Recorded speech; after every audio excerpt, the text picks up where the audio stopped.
All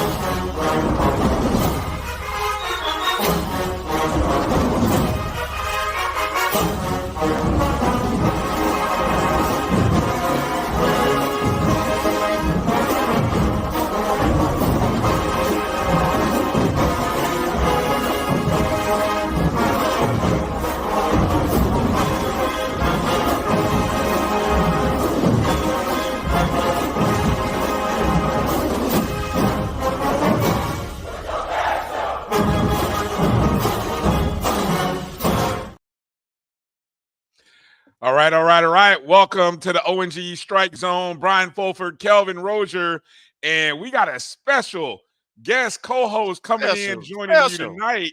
Special coming out of the chat room and onto the screen. It's none other Speed Racer, Dr. Lori. Dr.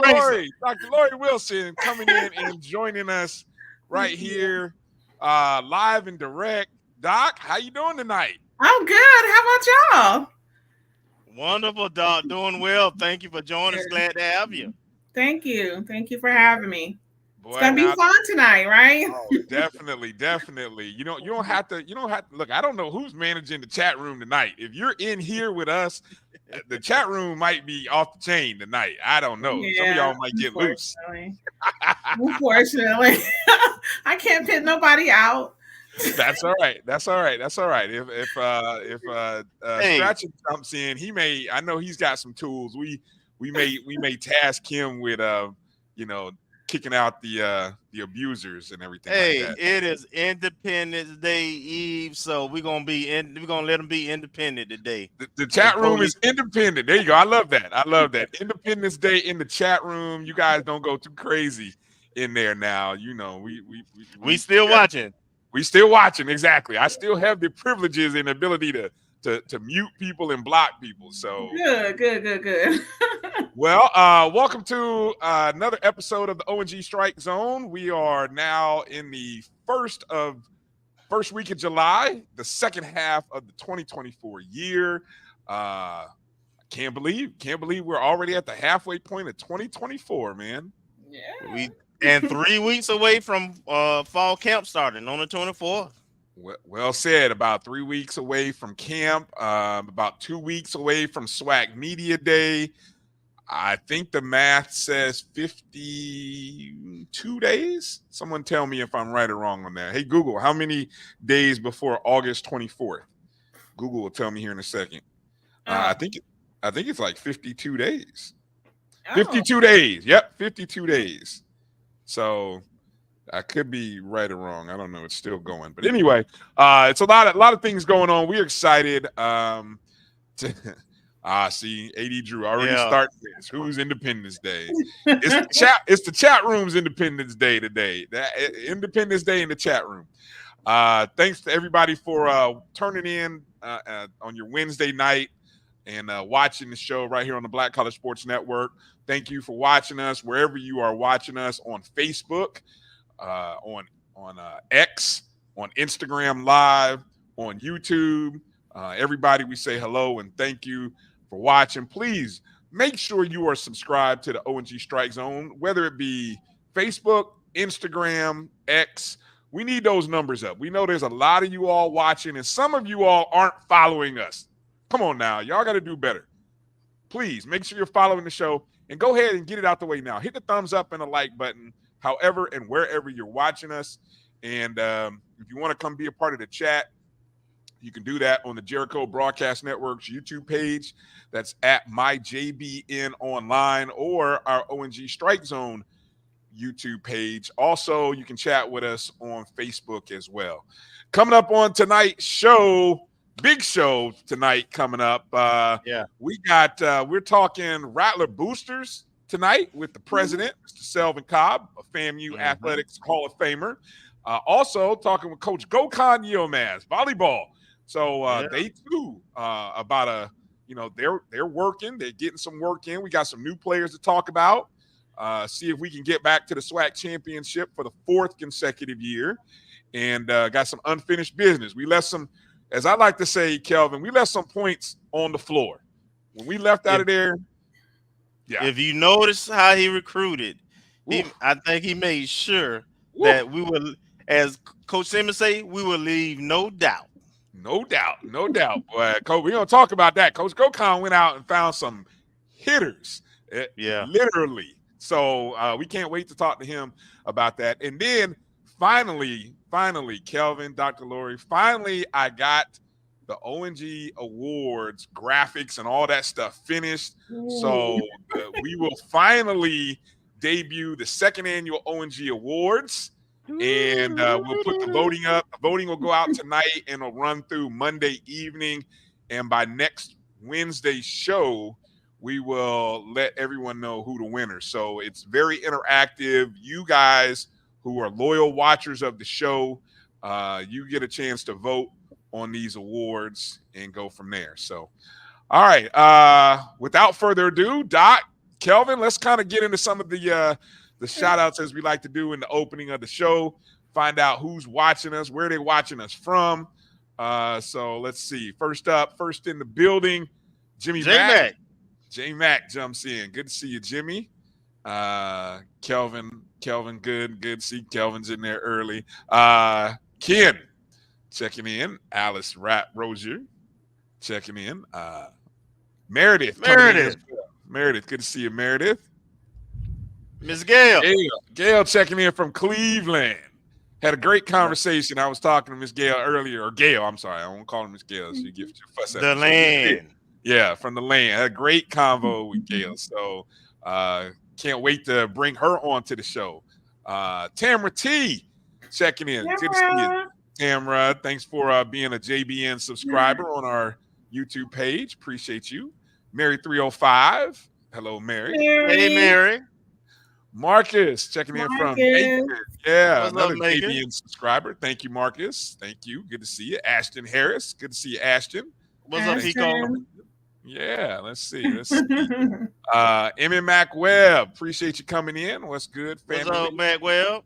Yeah, Mr. Campbell coming in. Good What's up, Mr. Campbell? How you doing, sir? Yeah, good to see. Ashley C checking in, get some shout outs, and here come the Doc shout outs, everybody. Yeah, all the people showing some love to you, Doc. Hi, Tamara. We had to get a ladies touch on the show sometimes. We may do this a little more regular. Exactly. So Chuck Hunt. get ready, Ashley C. Oh yeah, get ready. Chuck Hunt checking in. Good to see you, Chuck. Thanks for coming in all the way from Monroe, Louisiana. Ashley says she wants to be the enforcer today. Hold on. Okay, Ashley, you know what? Let me figure out how to do that during one of the commercial breaks. I may let you be the enforcer tonight if you want to come in and do that. We'll see. Oh, look, Ashton, he wants it. See, Ashton's ready, boy. He's like, Independence Day, Ashton, like, come on in here with that foolishness. I got you tonight. I know Ashton will handle business. Maureen Wilson coming in. That's my sister. What's up, sis? Yeah, attorney Maureen Wilson. Okay, all right. That's right. Put some respect on her name. Put some respect on that. Thanks for coming in, Attorney Wilson. Thank you for coming in. Jeremiah Clark coming in. All right. Good to see you. Hi, Jeremiah. Mr. Campbell said, oh, man, the hall monitor is live tonight. Okay. Ain't nobody think about Steve. Alice McCullough, good to see you, Alice. Thanks for checking in. Hey, Alice. Emmett, I'm assuming you're in Nashville, Emmett. It was that hot, huh? Well, Nashville hot. Ain't that the flavor? Hey, that's what they call it. What's the weather like in Alabama where you are, Doc? Oh my God, it is really hot. It's like, about 95. It was today in Montgomery. Yeah, it's very hot. Kelvin, what's it looking like in Tally? I mean, it's low 90s. I mean, it's that time of year. But right now, the humidity is not that bad, though. Yeah.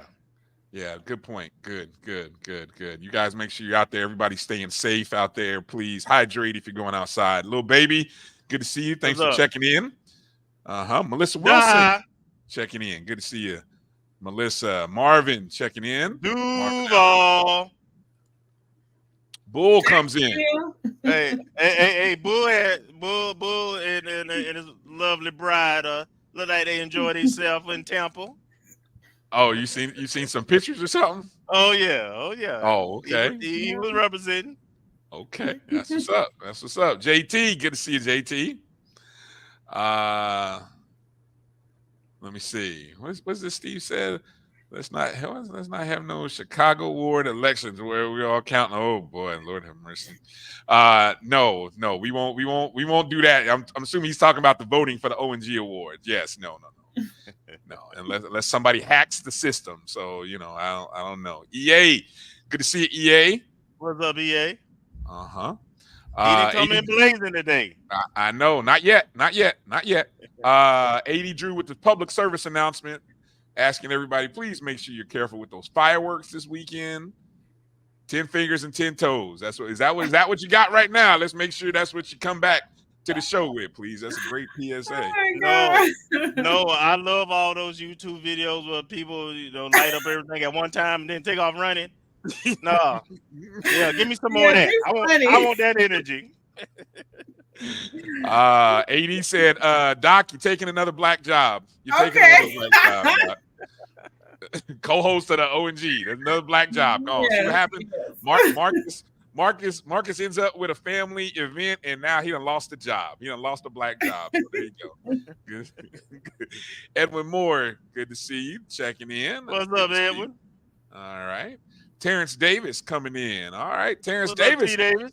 Of the 1978 national champs. That Terrence Davis. All right now. All right. Good to have you. Jens P checking in on X. That's right. If you are on X, you can be a part of the show, and you can use the message boards and everything there on X. So appreciate you setting us up for that and letting us know how you do that. Walter Harley checking in from Maryland. Okay. Let me see. Mr. Figures coming in. What's going on? These two players could be real special for family. Number 23, defensive end of 13, David. Who's 23? Who's the defensive end he's talking? I know Davis. You're talking about Trevante Davis, right? Yes, that would be the receiver. 23. Ain't that Allen Smith? Hold on. Let me pull up. Let me pull up the roster. We're gonna talk about that in a second because the rosters are out, and there's some interesting. I don't know what do you call it? There's some names that obviously weren't there, and it's too early to tell, folks. He's talking about Allen Smith. I thought Allen Smith changed numbers this year, huh? No, I thought he was 28. I don't know. Maybe I'm thinking of somebody else. Yeah, I'm looking at the. Yeah, no, I'm just. I say that because I was just looking at a game, on HBCU Go from. Well, it wasn't on HBCU Go. It was on another site. It was the West Florida game. So, anyway, good to see my guy Ryan checking in. Good to see you, Ryan. What's going on, Ryan? Oh, we even got some. Kitty cats. Wildcats. Yeah, Wildcats. Let's go. Except in November. Except in November. Except in November. You got 11 other games this year to be great. That's all. Make us look good in Florida. Road Dog Reed checking in. Good to see you, Mike. Thanks for checking in. All right. Oh, see, Edwin, I'm not even gonna put that up there. You wrong for that. Talking about the humidity is not affecting my hair, lady. So my hair's still good. Too much. Let me see. Okay. All right. So let's get into it because like I said, coming up at the bottom. Who do we have first up? Kelvin, bottom of the hour. Is it Mr. Cobb? Coach Gokhan. Okay, thank you. Okay. I thought I might have had the order wrong when I said it earlier. Coach Gokhan's coming in at the bottom of the hour, and then we've got Mr. Cobb coming in top of hour 2. O&G Award nominees coming up later. All right, so we are, as we said, we're in that point of the year where we're getting preseason ready. So things are happening all around us. A lot of the publications and people who cover FCS and HBCUs. They're starting to come out with the All-American teams and their preseason teams to watch. Hero Sports, a publication, an online publication that covers FCS sports. They do a really good job, in my opinion, of covering FCS. Of course, we being HBCUs, D1 in the SWAC, an FCS school. So they ranked the let me see. They ranked, I guess, the best players per position within the SWAC. And we had 3 that popped on their list for the best returners in the SWAC. It shouldn't be any surprise to anybody. No. We've got defensive back Kendall Bowler, cornerback, who was one of the best FCS returners from a year ago. He was ranked the 7th best cornerback in the nation and the best in the SWAC. They also had James Ash as their best returning defensive tackle. He ranked as the 19th best defensive tackle in the nation, but the best in the SWAC. And offensive lineman Ashton Grable ranked as the best SWAC interior offensive lineman. I don't know if that's too deep to probably do a deep dive into all of the nation, but just instant thoughts and reaction, Kelvin, as you see those names and those young men pop into the onto that list. Well, all of them are returning starters from last year's championship team. So a couple of those guys have been with us a couple of years. But the one thing I find interesting is that they were transfer ins. They didn't come to FAM directly out of high school. But they've been with the program 2 and 3 years now. So I think that speaks to our relationship we build during the recruiting process out of high school. I think it speaks to our player development when players come, that they feel comfortable coming to this program. If you look at our current recruiting class and last year class, we're bringing in 3 stars, 4 stars, guys who have other options, but they're choosing to come to FAMU. Then you look at what we've done over the last 3 to 4 years in terms of the players who we lose players to, and they go to the NFL, or they go to, in this case, this year we had 2 guys to go Power 4, and we just keep bringing in other guys, and the production is still there. So, they didn't go out on a limb with any of that. Those are 3 quality guys. Our guys don't get in trouble. I believe. Let me think about it. I know 2 of those guys have graduated. So they getting it done in the classroom. So just a tribute to the program that Coach Simmons has built. Doc, any thoughts about these preseason awards? Or just what's your excitement level for this upcoming season? I don't know. Do you get into this preseason, this summer talk, so to speak? Yeah, I really do. So, I had said before when we went to Celebration Bowl that after that FAMU was going to dominate the SWAC. People just, think I'm not really truthful about that, but I think that we're on our way there, and to dominate the SWAC from the Celebration Bowl on back. And so I know that we're going to be back in Atlanta, not just for the MEAC Challenge, but we're going to be back in Atlanta for the Celebration Bowl because our talent is just that great. It's just that good. And you will see when they make these SWAC teams and stuff, all those like Kendall Bowler and all of them, it is an indication of what we have at FAMU, what we have been able to build back up to.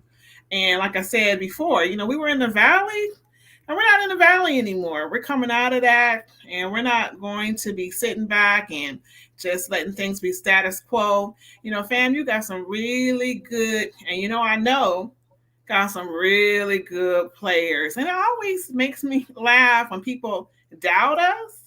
And we have so many doubters and haters. But it always makes me, because I said they going to see. And the best thing that you can do is just be quiet and just let it happen. Because it's going to happen. We got some very good players. Mm-hmm. You speaking about, doubters, it's crazy. I'm reading this post here from Mr. Campbell here. Now, I respect those guys. I respect those guys. So, but I guess he's got somebody from 1400 Club that thinks somehow, some way that we're going to lose to Alabama A&M at home. Because Plum food. That's a right now we have the stats in the whole nation of our Bragg Stadium of not losing a game, and how is it with 19? 19? I lost yeah. count. So the fact that people think they're gonna come to Florida and Tallahassee, come across that railroad track, come into that stadium and beat us, you got nothing coming. That's not happening. Never. No. Distraction committee. Hey, we got the distraction committee going on, the 100 going on, section exactly. It ain't like you say, the best student section. Come on, man, it's not. Look, of all the what's crazy about that is of all the games that you can look on our roster. Exactly. Mr. Campbell says easy money. Look, that's easier money than Bronny going to the Lakers. If you took Bronny going to the Lakers, that was easy money. It was one time, it was like plus 180. Even at minus 180, it was easy money. Anyone in their mama could have told you Bronny James is going to the Lakers. So somebody betting on FAMU to lose, of all the teams to Alabama A&M, you a plum fool. Yeah, why they even predicting? They didn't even be worried about their first game, right? They were. Sometimes I think them. Yeah, sometimes I think they're trying to play the psychological stuff, but they don't know them Rattlers like we know them Rattlers in Tallahassee. Y'all know what I'm talking about. They don't know. And if you ever do beat us, you better get to your car quick. Y'all know what I'm talking about. You better get to your car quick and get the heck out of town, because you ain't beating us in no Bragg stadiums. That's just not happening. It's so funny to me. Yeah. Yeah. So I got to make a quick mention because today, we had another venom acquired, as the post, in the tweet that goes out. So earlier this afternoon, we picked up another commitment to the team.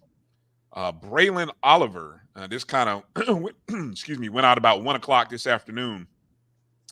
Braylon Oliver, defensive, I believe a defensive back from where's he out of, Kelvin? He's coming from Syracuse, if that's what you're talking about. Yeah, Braylon Oliver is his name. Yeah, he's coming from Syracuse. 3-star out of high school. I think he was from South Carolina originally. Yes, he's from Anderson, South Carolina.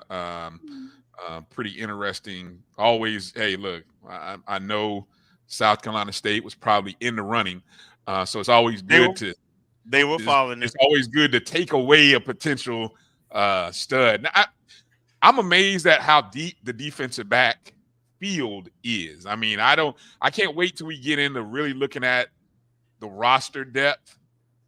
I don't know how many DBs you can throw on the field at one time, but it's a abundance of riches, and we're really experienced, right? We don't really have like a freshman in that group, right? It's mostly juniors, seniors, grad students, so it's a very experienced group too.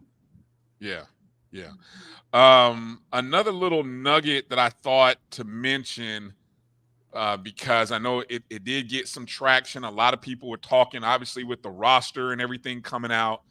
I love this name right here, the Florida no-fly zone. Exactly. That's exactly what that DB is. DB group will be. I don't know, Yeah. We were good, but it just keeps getting better.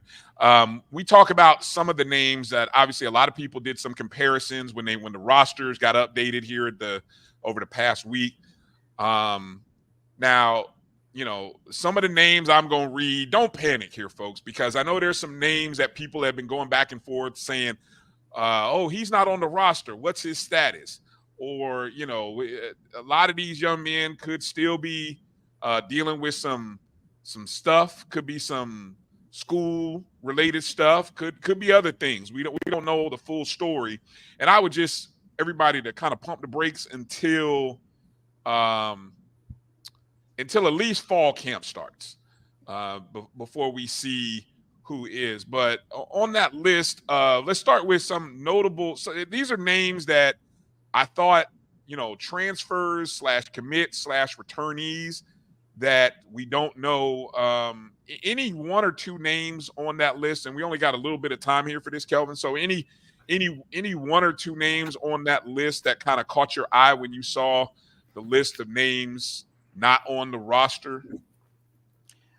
Not yet, not right now, because I understand it's the summer and some of those kids are in classes and, finishing up some stuff. So, I always wait till, that first week in August or when they've, in this case, since we report on the 24th, what the roster looks like then, because at that point we kind of locked in on the 24th. Okay. So yeah, there's some names on here, and I won't spend a lot of time going through them because some names are returnees. Well, there's only a handful of returnees. There's some verbal commits from the spring that aren't on the roster, and again, they could be waiting until fall camp to jump on the roster. And then there's some freshmen who aren't on campus yet. I'm on, some notable freshmen, but we'll wait to, kind of see, and maybe over the next week or two, we'll kind of get a little more clarity. Obviously, with SMAC Media Day coming up in a couple weeks, that will also provide an opportunity for us to really dig deep and find out their status. So I won't spend too much time going through those names. But okay, let's do this. Let's get ready to go to our first break, because coming up, we've got Coach Gokhan Yilmaz, our volleyball program head coach of the volleyball team. And we got some exciting stuff happening with the volleyball program. I'm excited to talk about, you talk about running it back. This is a program that's ready to get back to their 4th consecutive SWAC championship, and they are doing it in a big way with some big-time hitters and some key returners. So we'll talk to him about what let me just jump in real quick. That's one of those sports that had 1,000 APR too. Okay. So another reason. Smart. Yeah. Another reason to celebrate what the volleyball program is doing. So let's do this. Let's go ahead and take our first break. You guys watching, go ahead and hit the thumbs up and the like button if you haven't done so already. And we'll be back right after these short words. You're watching the O&G StrikeZone right here on the Black College Sports Network. The Cuvée Group is a Florida-based marketing and training consulting firm. We help businesses communicate to their target audience and engage them in conversation. We also help to expand their audiences, which will ultimately result in growth for those organizations. In addition to being a certified constant contact specialist, my colleagues and I are also certified in John Maxwell Leadership Principles. We use these proven principles to conduct workshops, training, and private coaching sessions for individuals and companies looking to take things to the next level. Contact us to schedule a free consultation. Issues today, don't delay, call Cuvée. This is the Dean of the College of HBCU Sports, Kenyatta Cavill of Dr. Cavill's Inside the HBCU Sports Lab with Mike Washington and Charles Bishop. Come mix it up in the lab where the course lecture is in session every Tuesday from 6 o'clock p.m. Central Standard Time on Facebook Live, YouTube Spreaker, or the BCSN app, as we discuss all things about the HBCU sports culture, including exploring the week that was in the sporting HBCU diaspora, as well as the upcoming week of HBCU sports. With me, the Dean, the College of HBCU Sports, on Dr. Cavill's Inside the HBCU Sports Lab with Mike Washington and Charles Bishop. course, lecture dismissed. From novice to aficionado, find yourself here. High quality cigars plus personal customer service. Slow Burn is Waco's only mobile cigar lounge, featuring a meticulous, curated collection of premium cigars. Visit our website, www.slowburnwaco.com. That's www.slowburnwaco.com.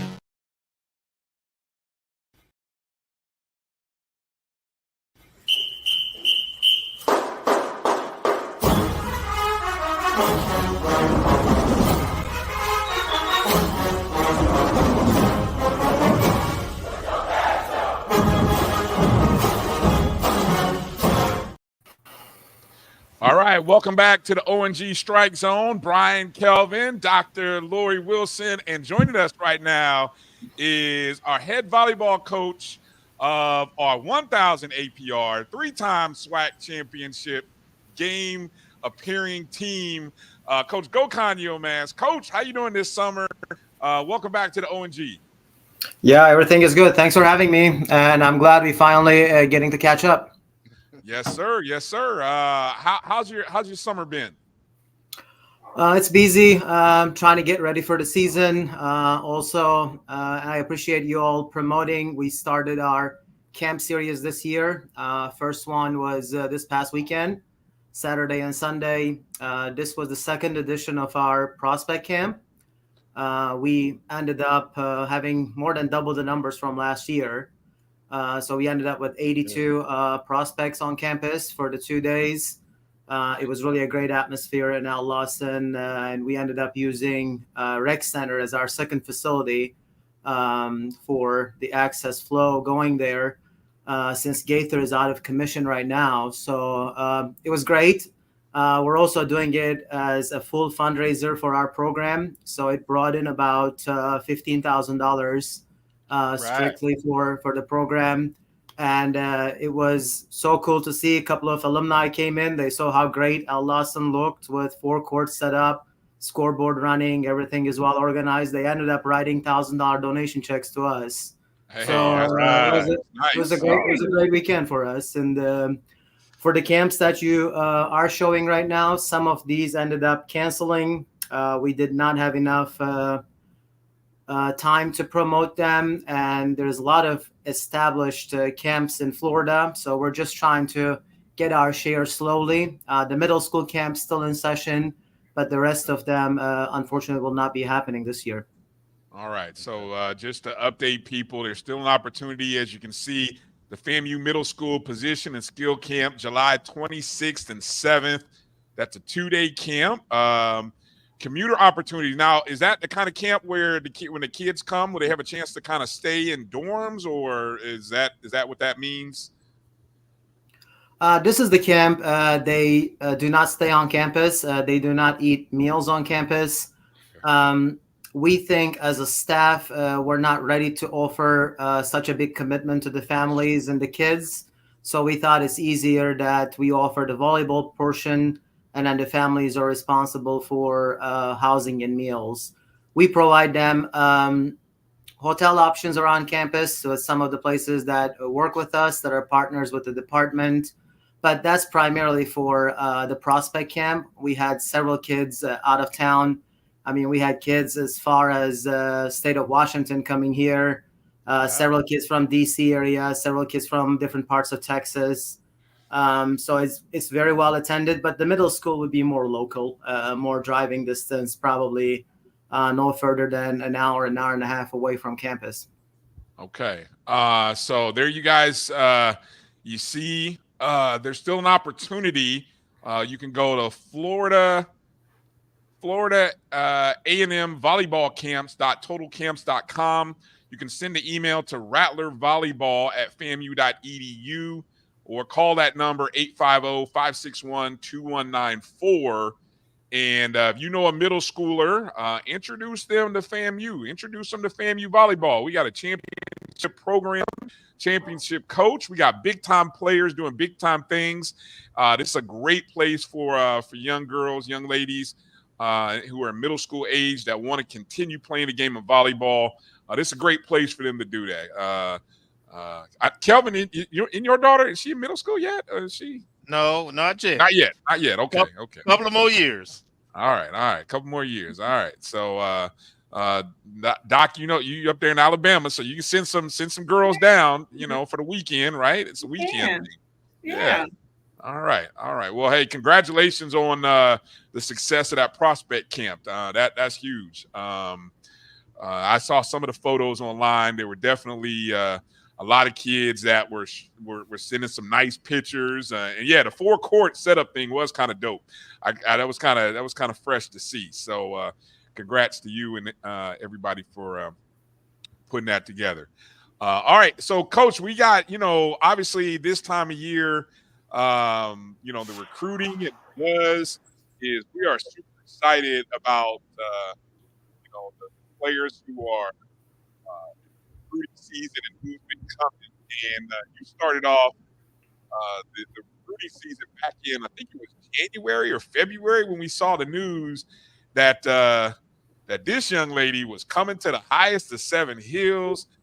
Big time pickup for FAMU. Jada Rhodes. She was just the SWAC player of the year. I mean, we had some pretty good players last year, but she was at Alabama State and was the player of the year. And she's decided to take her talents and come back to Tallahassee. Coach, talk a little bit about Jada, how that all developed, and just what kind of talent and just what she brings to the program. Well, we've known Jada since she was 10 years old, playing local club volleyball here in high school. She went to Florida High, and we recruited her briefly out of high school. I believe she committed to a different university before changing it over to Alabama State. But she developed into a great player. And when she went onto the transfer portal, Florida High's new AD is Coach Robinson, who used to be our assistant baseball coach, really good friend. So we had some conversations and found a way to get the transcripts evaluated and get Jada looking here. I know that made a lot of SWAC coaches jealous. I get a lot of shade for that, but we better have Jada on our team and get the shade instead of letting her play somewhere else across the net. Amen. That's awesome. That's awesome. Yeah, we'll take that shade, Coach. It's all good. We got you. We'll put the sun up. Let's see. Let's go to some other news, some other recruits that came in. We've got Brooklyn Thomas. We love the name Brooke. I mean, we got Brooke. We got Brooke Lenz. We got Brooke. I mean, so another year with two Brooks on the team, Coach. Talk a little bit about Brooklyn Thomas, middle blocker. Yeah, she's coming to us from Winthrop. It's interesting. I was talking to several coaches in AAU Nationals about Brooke. High Point is the best team in Big South in the conference Winthrop plays. And Winthrop was the only team that could challenge High Point this year. And she was considered to be the best non-High Point player in that conference. Very athletic player, very mature, got a personality that will push everybody around her. She came very close to winning a championship at Winthrop, but kept losing to High Point in the finals. Wants to finish her career as a champion. She's here all summer, working out, pushing everybody else in the weight room, on the court. So she's a great addition. She can play multiple positions. We told her when she came in, if she was with us for a longer time, she could even play left side for us. She has the tendency to improve on everything she does, one of those great athletes. So she might help us a lot in the middle and potentially on the right side for sure. Nice. Also coming in, we got Farah Farouk. I think I'm saying that name right. She's a middle blocker from East Carolina. Yes, we recruited Farah out of high school as well. She's originally from Houston. I'm very good friends with her recruiting coordinator from club. But as we discussed before, we don't have the funds to venture out and watch these kids across the country. So we were never able to get to Houston and watch her live. So we didn't end up offering her out of high school. She had an exceptional freshman year at East Carolina. Decided she wanted to go to a place she can win a championship, and had a great visit here when she came on campus for her official visit, and is going to help us a lot. That's a class we are very talented. That's going to be our sophomore class. I think she's adding a lot of talent to that group of 4 right now. All right. And one other signing that came in, this is a young lady, very young, a freshman, I believe. And I hope I got the name right. Tinos Galmez, a libero from Spain. Yeah, Tinons is the name, and she's with Spain's U21 national team. They qualified for the European Championship. They're currently the number 2 seed for that tournament that will be played in the beginning of August. So she'll join the team a week late, but she's going to be the starting libero for that. So she's one of the top 12 players in our country in that age group. Exceptional libero. Our success relied a lot on having good liberos in our time here. We have a very good one coming back. Sydney, that's already here, is going to be a sophomore. We're also adding one more coming from University of Houston, will be a grad student. So those 3 will do a great job, I believe. But Tinos, we're expecting great things from her once she adjusts to the college game. Nice. Go ahead, Kelvin. So, Coach, my first question is, are you through recruiting for this cycle? Do you have your team pretty much for the fall? Well, I think pretty much is the key phrase there. We do. We have a solid group, but this is the last year of COVID kids in the system with the 6th-year seniors. We're going to have one of those. There are several grad students that are coming back. So we have 8 seniors again, although we had a large group last year. So we put emphasis on recruiting a couple of seniors that we can redshirt.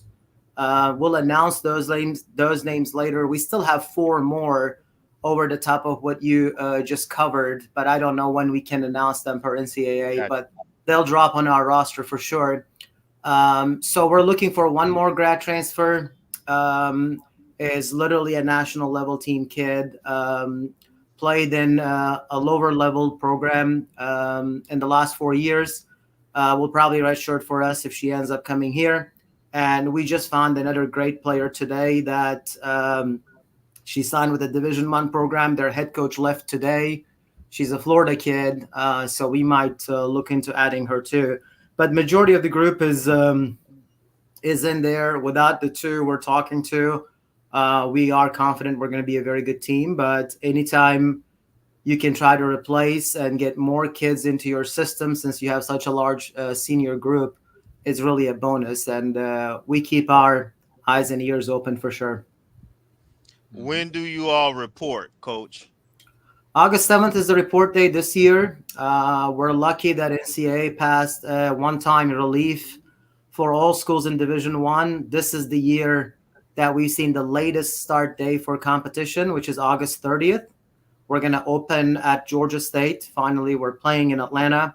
So we're encouraging all the Rattlers in Atlanta to come and cheer us on, help us win 3 matches at Georgia State on August 30th and 31st. It's going to be a good opening tournament for us. But with that in mind, instead of starting on August 13th, NCAA passed a legislative relief allowing us to have the report day on August 7th. So August 8th will be the first practice this year, which I'm very happy. Gives us longer time to prep.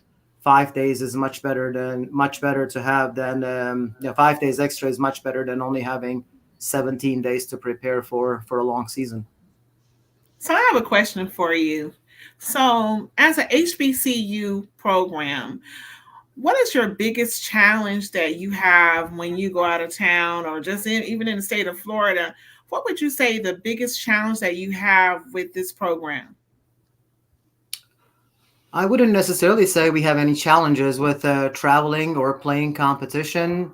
What you might face, and this I don't think has anything to do with being an HBCU, once you win a lot of matches and some of the top programs that they think they should beat you easy kind of get the feeling that they might lose to you, which can be a bad look. But that can happen to, if you're University of Jacksonville, that can happen to you, or whoever is doing well in some of the smaller conferences like we are. But I wouldn't say we have any issues. I mean, as you know, Rattlers are a proud bunch wherever we go. Yes, so, we are. yeah, everywhere we travel, we are well received. As a volleyball program, we're well respected, and we're very happy with that. Okay. Let's I wanted to get into maybe talking about some of the returners. I obviously you got, and if I'm missing any key returners, feel free to jump in here, Coach. But obviously, Brooklyn Watts, we love the name Brooklyn. So Brooklyn Watts, obviously outside hitter. She was all SWAC first team last year. She was the preseason player of the year. I thought she had a great tournament. And so she's a key outside hitter. So I mean, it feels like we're gonna have two outstanding outside hitters. Is that the sort of the strategy this year, where Brooklyn is on one side and Jada's on the other side? Is that how that works? Yeah, they would play opposite of each other. We also worked on moving one of our right sides to the left during the spring season. This was my first year that we played a full spring schedule. So we were very happy with that. We had enough players. We were able to practice and play a complete spring schedule, which means we played in 4 tournaments in different places. So that gives us opportunities to compete against pretty good teams. And we had significant wins over programs that do usually well. So yeah, Brooke and Jada would be opposites theoretically. We have another very good outside coming in. I think she might be in the running for that position. And again, one of our right sides, if she can adjust to that position, being able to play back row. That position does everything on the court. That position serves, blocks, serve receives, plays defense, makes all the off plays, hits when the pass is bad, hits when the pass is good. So it's really requiring a lot of skill and requiring really tenacity. And both of those girls have that. And they were the top 2 outsides in the conference last year. So I'm expecting them to really have great season again in 2024. Yeah. A couple other key returners of note. We've got Isis Williams in the middle. She's a middle hitter. Second team all SWAC, a grad student. I'm one of the grad students that you mentioned. And then also Yvonne Sanford, an outside hitter. She was the second team all SWAC. She won the newcomer of the year 3 times. She was as a freshman last year, and she's part of that talented sophomore class you were talking about. Talk a little bit about Isis and maybe I said that name wrong. Ayani Sanford. I'm sorry. I may have said Yvonne, but Ayani Sanford. Yeah, Isis is our 6th-year player, and Isis is my first recruit at Florida A&M. So it's going to be a bittersweet senior night. She had her senior night already. She was planning on graduating. She is studying her master's degree in occupational therapy. I guess it's a smarter degree than we all thought, so it's taking a little bit longer. So she had an eligibility remaining. She has a redshirt year from 2019 and also a COVID year. So she's coming back to play, and she's one of our captains. She's true example of what we would like our Rattlers to be. Great representation of our university and our program. So we're happy she's back. Ione Sanford was a highly sought after recruit out of Fort Walton Beach. She started for us pretty much all year last year, had a pretty good spring. She's going to continue to do great, and we're expecting big things from her too. And she brings a really higher level of play at the net in terms of height and jump compared to some of our players. And that's the direction we're trying to go to really grow in every position in terms of height. Mm-hmm. Before I go to some questions in the chats, Kelvin, Doc, any more follow-up or other questions you want to ask Coach? I have one. Coach, I think I saw that there was a Tallahassee 17 AAU or some kind of team that won a tournament for volleyball, and I know you're well connected in that circuit. So are you familiar with that group? I am. almost all that group played for my club in the past. I don't know where they're going to fall next year. As you might know, I own a volleyball club here in town as well. It's a very good group. I think there should be at least 3 Division I prospects out of that. And they did very well. Anytime you go win any national championship in any level, it's a great accomplishment. So as a Division I program in town, we're very proud of what they've done. And we're hoping majority of them will continue to play volleyball in college level. But like every Florida kid, I guess, or most of the Florida kids, they want to go away from home. So we know that they're looking at some places outside of Florida or outside of Tallahassee. But anytime somebody does something like Child's High School was in the Final Four last year in 7-8 state championship, we were very proud of them. So it's a great accomplishment for our town and says a lot about the level of coaching we have here in Tallahassee. Absolutely. All right. Yeah, they all want to leave, and then they eventually want to come back. So that's the one positive thing. They leave and get in some cold weather places and like, ooh, I don't like being there. But Doc, any follow up in the last questions for Coach? Well, Coach, you probably don't want to do this, but what about some forecasting? Well, I mean, how do you foresee the season? What it's going to turn out to be? Can you give us we know y'all going to do good, but how about some forecasting about what you think is how this season is going to wind up? Well, I can answer that in multiple ways. First one is you mentioned the APR. Our goal is to make sure everybody that comes here stays within the program and graduates. So that's one of the things we want to accomplish. Again, we haven't lost anybody during my time here. So that part goes in with graduation, with retention in the program, and being able to represent the university to the best of our ability. Volleyball-wise, we're very talented. We're recruiting at a level that I don't think our program did before 3-4 years, even my first couple of years here. So we have the talent to do well. We scheduled in a way where we believe we can win a lot of matches. We're being told some of the teams are avoiding playing us here in town because they think they're going to lose to us. And these are some of the bigger names in state, which we like. If that word gets around in recruiting circuits, that is a good way to tell recruits this is why they should play here. So we're expecting to win a lot of matches, but unfortunately, SWAC in the near future will always be a one-bid conference. So we have to win the conference championship. It's in Grambling State this year. We know there will be several good teams. Although Alabama State lost a lot of players, we're expecting them to be good again. They were 35-1 in last 2 years in conference play. That's really commendable. Prairie View, which we beat in 5 sets in conference semifinal, will be very good. They're bringing in, they're returning a great group of girls. Jackson State, the championship team, almost everybody back from that group. I think they're going to be strong. Texas Southern improved quite a bit.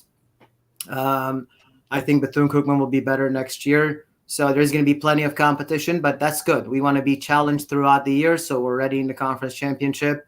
Our goal is to win it again, but I think it's a process to go through those 14 weeks of season and end up at a place where we have a lineup that we trust and a group that trusts each other when we get on the court. And that's our goal during the season. Okay. Is the schedule, and obviously you teased the opening weekend in Atlanta at Georgia State. Is the schedule finished, or you still work? Obviously, it sounds challenging giving teams that are ducking us. I'm gonna say it like it is. They're ducking us, and if we ever find out, we're gonna let those people know nicely. But what's the schedule looking like? Are there any opportunities or to host any tournaments? Didn't we host a tournament this past year? We did. The schedule is ready. Compliance approved it last week. I believe Josh is making some sort of a promo for that before he releases it. First weekend, we're opening at Georgia State, like we said. Second weekend, we're hosting at home. And our goal is to make that an annual event. And we definitely need a sponsor for that tournament. I know Tommy Mitchell has been working on it, but we're encouraging any Rattlers that have a business, that knows somebody that wants to be a name sponsor for that event, would be great. I think Sonny's Barbecue was the one last year. But after that, we go to McNeese State, and then the following week, we're at Louisiana Lafayette. We have a midweek against North Florida, somewhere there. They come to us first. We'll go to them in October. And then it's a 16-match conference schedule that's starting, and they're all home and away. So we're happy we won't have to play in some of these mini tournaments like we did in the past during the conference season. It's a total of 30 matches. And all the tournaments we're playing are creating opportunities for teams to return to us. So the teams that are coming to us, for example, our tournament has Jacksonville, New Orleans, and Southern University. We will return to Jacksonville and New Orleans the following year. But the ones we're going to, like Georgia State, they will return to us in 2025. McNeese State will return to us in 2025, and Louisiana Lafayette will return to us in 2025. Creating us that opportunity to play at home at least one tournament every season. Nice. Any question out of the chat, Bryan? Yeah. I was gonna come out to the chat here in a second. I know JT had asked a question about playing in Gaither versus playing in Al Lawson. I don't think we've had any games in Gaither. Have we? We practiced in Gaither. I don't know if we've had a chance to play any games in Gaither. Oh, yeah. Kelvin is raising that finger, and he's correct. Kelvin knows. We played one match there against Bethune-Cookman. I believe, Kelvin, what was that, 2021? Yeah. I believe it was 2021 when they redid the floor. That was Kelvin's work. It was a great playing surface back there. The band was there. It was a great atmosphere.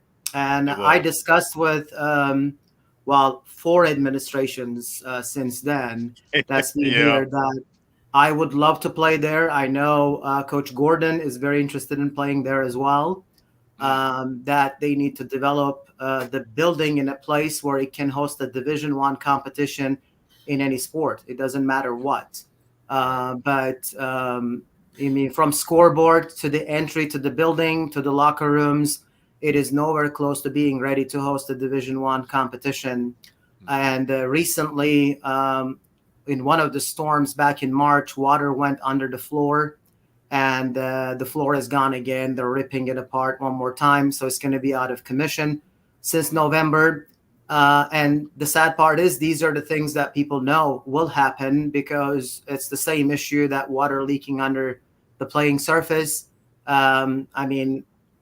I don't know if this is sad or what, but this happened 3 times in 4 years. So this is the 3rd floor that's going to be put up in 4 years here. And what it does is now for our preseason, we almost have no availability to practice. Gaither is out of commission. Al Lawson is booked for every event you can think of.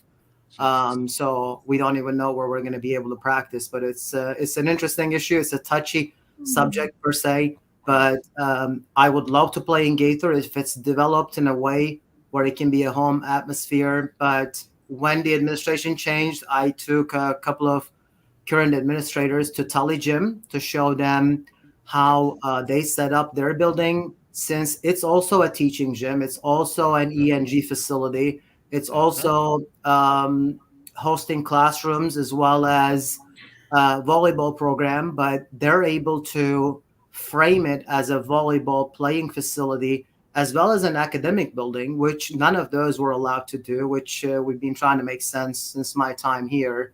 But I've been stressing that that's a place that I would love to play, and Kelvin can vouch for that. We had several conversations about it, and it would be exceptional. I'm confident we can get at least 1,000 people on average there every time we play, as good as we are, and it would be a true home court advantage for our program. Yep. Well said, Coach. And one other question, we got Jens P asking about one of the young ladies in that talented sophomore class, Milana Thornton, out of Atlanta, one of those talented sophomores. What's her prospects looking like this year? How's she progressing over the summer or spring? She's a very good player. She played a lot of time as a freshman She plays the middle blocker position. She's originally from Tallahassee. Her dad went to school and played basketball at TCC, and then played at St. John's, Bootsy Thornton, and then played overseas for a long time. She's done great. She's one of those players that have an attitude in a good way, and we like that. So we're thinking she's gonna fight for a starting position again and continue to be a valuable player on our team. Beautiful, beautiful.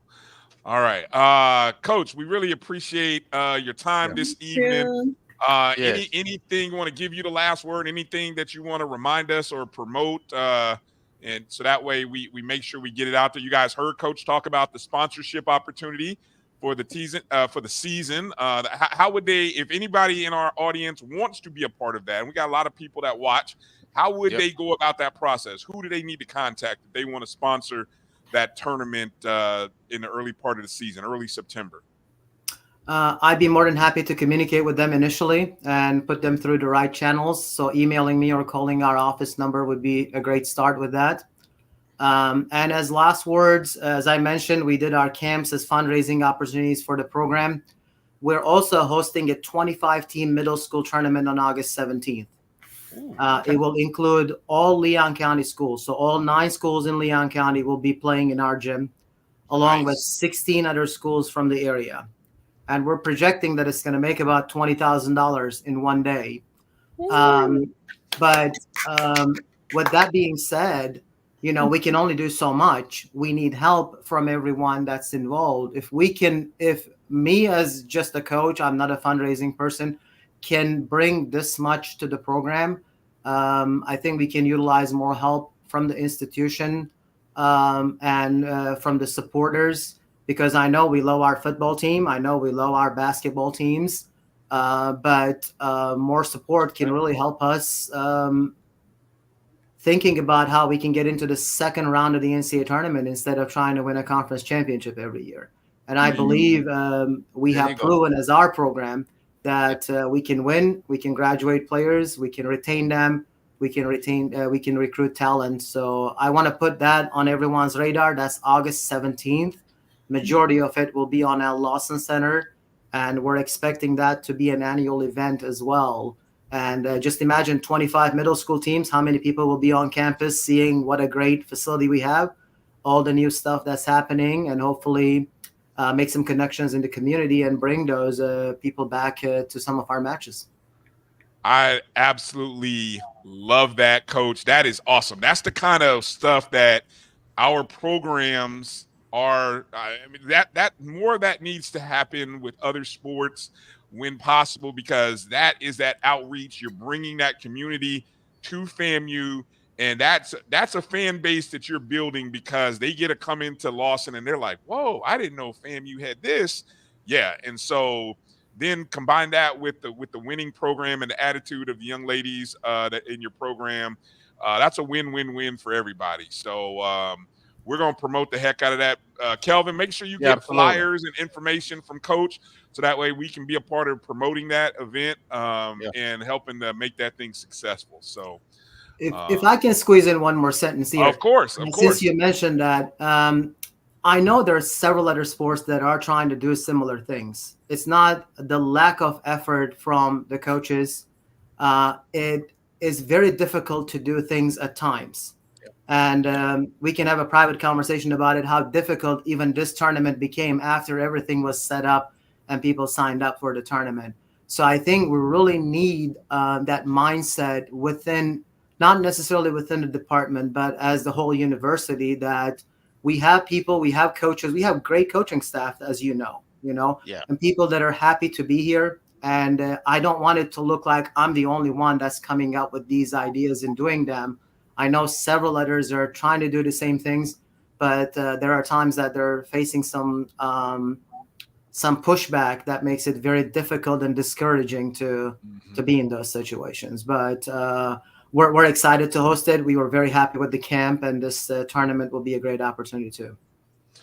Well said, Coach. Well said. We'll do our part on our end to make sure the right words get said, so that you don't have to say anything that'll get you in trouble. But and we're gonna make sure everybody knows about this event and we're going to support the heck because you're building or have built a championship program. Absolutely. And we love champions. We love programs that where the players are doing great things in the community. We had Brooke Hudson on a couple weeks ago. Absolutely awesome student, awesome young lady. Yeah. She even might be coming on to do some analysis of the season, Coach. So watch out for that. Yeah. But we're looking forward to the season, Coach. Man, we can't wait to talk to you in August, right around camp. So we'll once we get all the rest of the roster in, we're gonna have you back on the show, and then you can kind of once we look at the whole schedule and all that good stuff, we can talk about the season one more time, okay? And can you get us, Coach? Can you get us a wish list together? Say we're Santa Claus, right? And what do you want on that Santa Claus list? Can you get us a wish list together? Some things that you need, that the team needs. And if you could get that together, we can pass it on to who we need to pass it on. So we can definitely do that. Yeah, we appreciate you even thinking about that. And truly, we are having conversations with boosters as well, with Selvin Cobb, with Tommy Mitchell. So they've been very receptive to that as well. But I'll make sure we put together a well thought of list and pass it along to you all. Yeah, I can give Bryan and my email address for you. Okay. So if you can send it to me, and I can see what we can do to get some of the things that you really need. We're gonna make some things happen, Coach. We got the right people on. Just get it to me, Coach. And you know, she ain't saying that for no reason, Coach. We're gonna make something happen. So Kelvin with the filter, I assume, huh? Okay. Just think of us as Santa Claus. Santa Claus. Santa Claus is on the show tonight, Coach. It's Merry Christmas. Christmas in July, Coach. Christmas in July. Thank you. Merry Christmas to you all. All right, Coach. Hey, take care, man. Have a good night, and we'll talk to you soon, Coach. All right. Thank you. All right. Awesome stuff, man. Coach Gokhan, Yilmaz. Good stuff. Good stuff. Hey, Coach wasn't pulling no punches today, was he? I love it. Man, I'm telling you, I love it. I love the honesty. Those events are huge events that we're hosting. And so man, those courts are expensive though. I mean, damn, the fact that he said the third court in the last 4 years? That crazy. Don't somebody do the math on that. Somebody do the math on all that. Third court, because I did the first one. That's right. The third court since 2018 or 19, yeah. What did the first one cost? I hate to ask that question, or do you want to save that for the break? Yeah, we got Selvin coming on. I know. All right. We got Selvin Cobb. We got boosters. We got some fundraising to talk about. Get your checkbooks ready. Booster Club time. Let's talk about the FAMU boosters coming up on the other side of this break with the president himself, Mr. Selvin Cobb. You're watching the O&G StrikeZone right here on the Black College Sports Network. We'll be back in just a moment. Since 2002, Empowerment Resources, Inc., a nonprofit organization, has empowered more than 1,500 youth and adults in Duval and surrounding counties through its programs Journey into Womanhood, Girls Mentoring, Life Skills for Teens, and Parenting Education Coaching. To get involved with programs, volunteer, or donate, visit www.empowermentresourcesinc.org. Follow us on social media, facebook.com/empowerment.resources and instagram.com/empowermentJAX. The human voice has always connected audiences with experiences. Major brands all across America have trusted Kever's voice time and time again. Conversational, powerhouse, intelligent, and sincere. That's the voice you need for your creative marketing process. KEAVERSVOICE.com. Kever's Voice, Kever's Voice, KeversVoice.com. Always on, all the time. Nope. Come on, him? Ooh, I like him.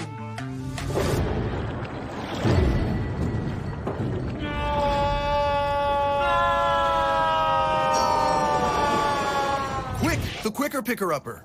Bounty picks up messes quicker, and each sheet is 2 times more absorbent, so you can use less. He's an 8. He's a 9. Bounty, the quicker picker-upper.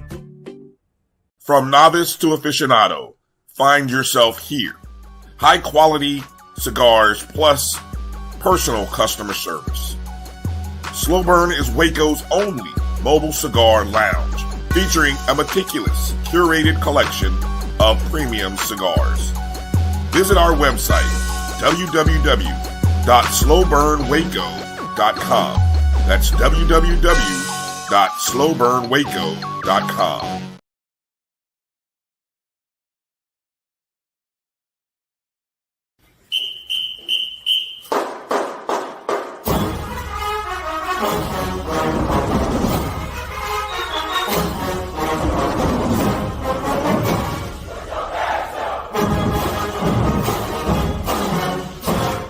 Hi, my name is Michael Bastardo. I'm with FAMU, and make sure you guys check out all things FAMU Athletics with O&G StrikeZone. Strike, strike, strike again.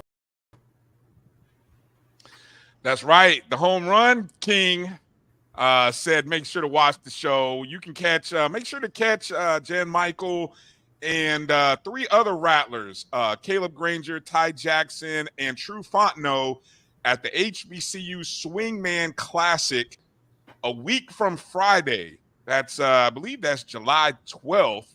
The Swingman Classic will be in Arlington, Texas, home of the Texas Rangers, as the start of the Major League Baseball All-Star festivities that head into the game that'll be played almost 2 weeks from yesterday, Tuesday. So yeah, it's All-Star weekend is coming up. So shout out to the baseball guys.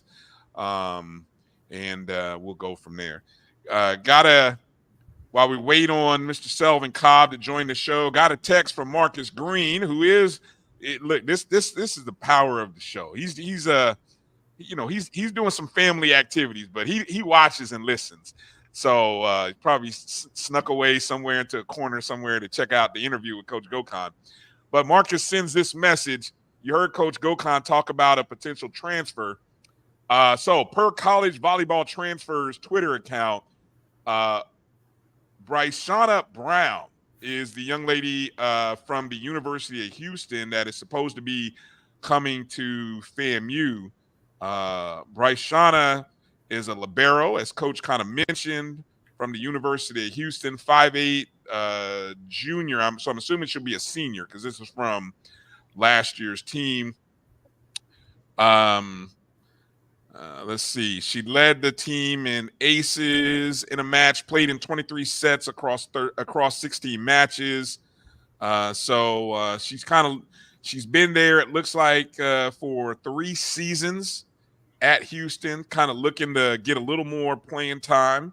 Coming out of high school, she led the what's the name of this high school here? O'Connor High School. She helped lead them to back-to-back 6A state championship appearances from 2017 and 18, and a bi-district championship in 2019, hoisting a combined 126 and 29 record in those 3 seasons. So she was named the 2019 Helotes Echo Female Athlete of the Year, back-to-back UIL regional champions. So she is a highly decorated Texas baller.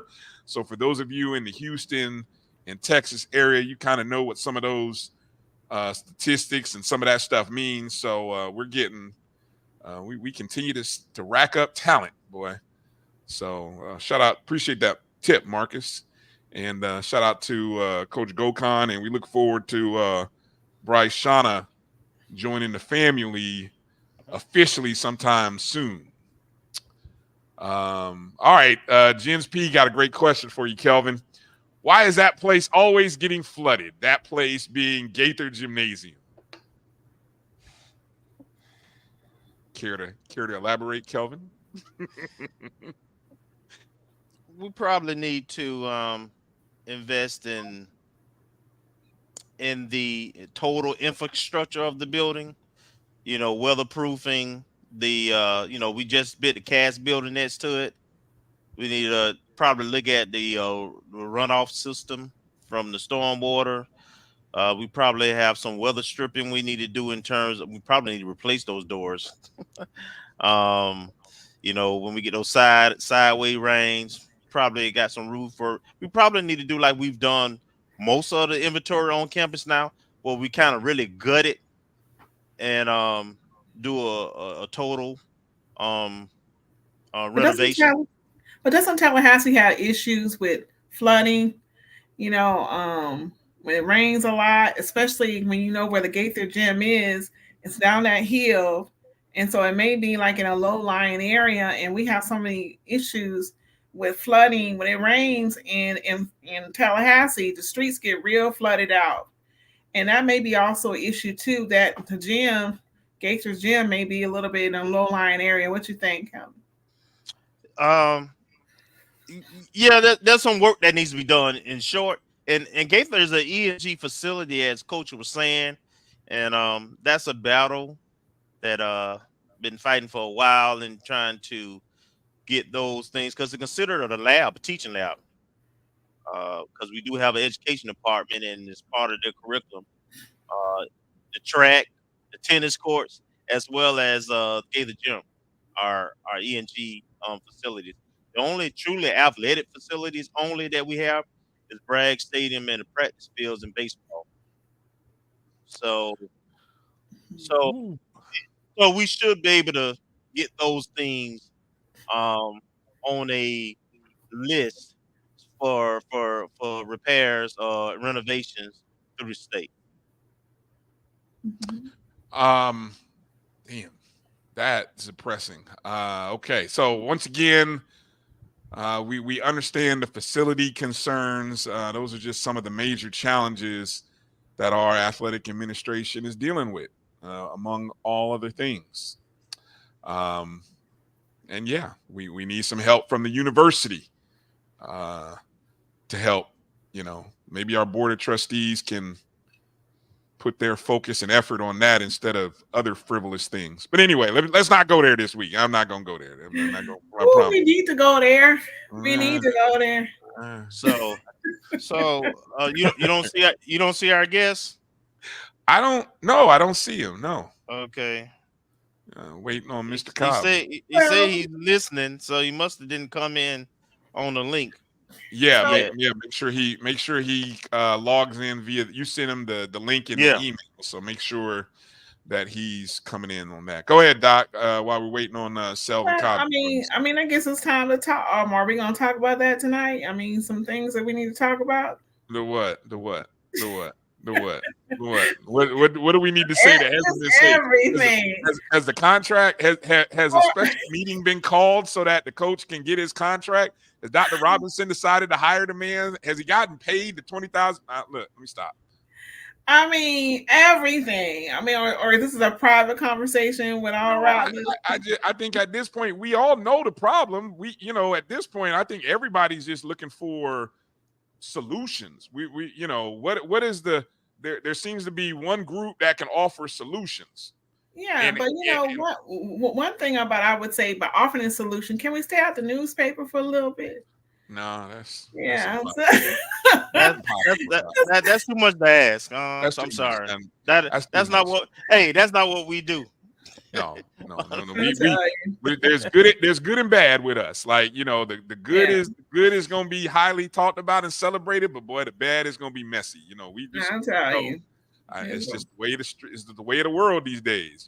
So and you know what? I was thinking the other day when I was at FAM back in the day, we didn't have all this drama, or maybe I was so much in the bubble I didn't know about all the drama. I was there when Rudy Hubbard was there. You know how they got rid of Rudy Hubbard when he didn't win, and that Jacksonville alumni chapter got rid of Rudy.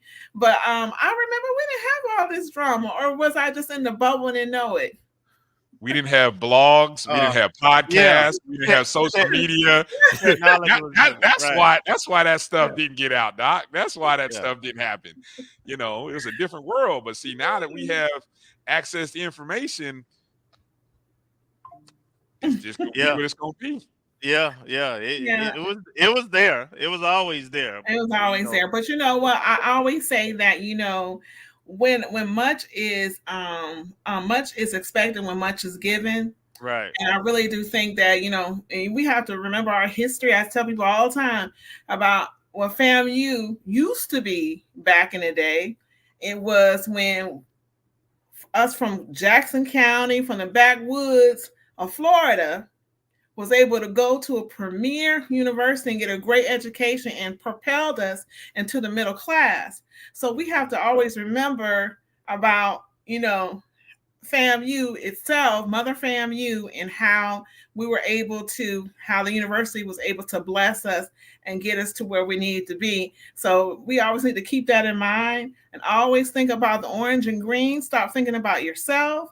So you can stick, keep the drama out of the school and just think about orange and green and always be a Rattler and know what our assignment is. So I always say that.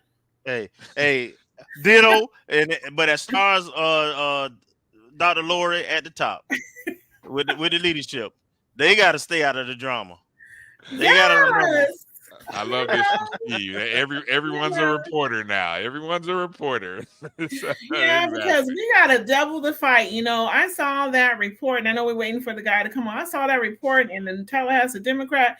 When I tell you, I just wanted to go ahead and just throw up. It just really disturbed me that the Board of Governors was actually even contemplating getting rid of these programs because the performance on the board and licensure stuff. Now, that right there got me to saying, you know what, we really need to figure this thing out and get this done, because that would be just devastating to Florida A&M. Yes, it feels a little bit like there's some piling on with all of it. And we haven't made. Hey, Bryan. Yes. Bryan. I hate to cut you off, but I cringe when I hear people make excuses for not doing the things. No. That is something we can control, and it wouldn't be a talking point. It wouldn't be brought up if we meeting the standards, right? We're not meeting the standards. We need to improve. We can do better. Piling on, forget all that. The kids deserve that. The parents deserve that. One of those programs, the kids go there for 5-6 years. They coming out with 3.2, 3.5 GPAs, and they can't get their degree because you're making the certification exam as a part of a requirement, even though they've done all the curriculum work. They done took out loans in some cases, man. We have some things we have to fix. Let's fix them. Stop being sensitive. But see, the thing is, let me just say this. When somebody deals with licensures and boards and stuff like that and encourage young doctors to pass their boards and stuff, a lot of it has to do with what I consider to be board review. And remember, a lot of these tests are not geared to, us. And so we have to find a way and teach our students how to pass these examinations. And we need to have people on staff. I'm even considering coming back to FAMU to teach on an adjunct professor. We need to have all our professionals in FAMU really make a commitment to come back and teach these kids what they need to know so they can pass and get over this hump of these standardized tests and licensures. I mean, I can give you some stats right now, blow your mind about the hard time that Black students have passing these board examinations. And you're right. Why are you going to pay all this money and you're not going to be able to get your license? There has to be some type of commitment that we do board review for all our kids. Make sure we put them in that. It'd be a couple of months so they're guaranteed to pass. I do that with the students I mentor. I give them a test, which is called a pre-test. And whatever they make on that, I say subtract 2. That's what you're going to make on the regular exam. And when they know where they are. And so then they can go back and study. So it just they need to have all our professionals from FAMU, especially with the law school. I have to tell my sister, the lawyers will help the law school. FAMU lawyers need to do that. Come back and make sure these kids or these young adults are able to pass these licensure tests, because it's geared to not be favorable to them. And so we have to make them take that chip off their shoulder and be able to pass these examinations.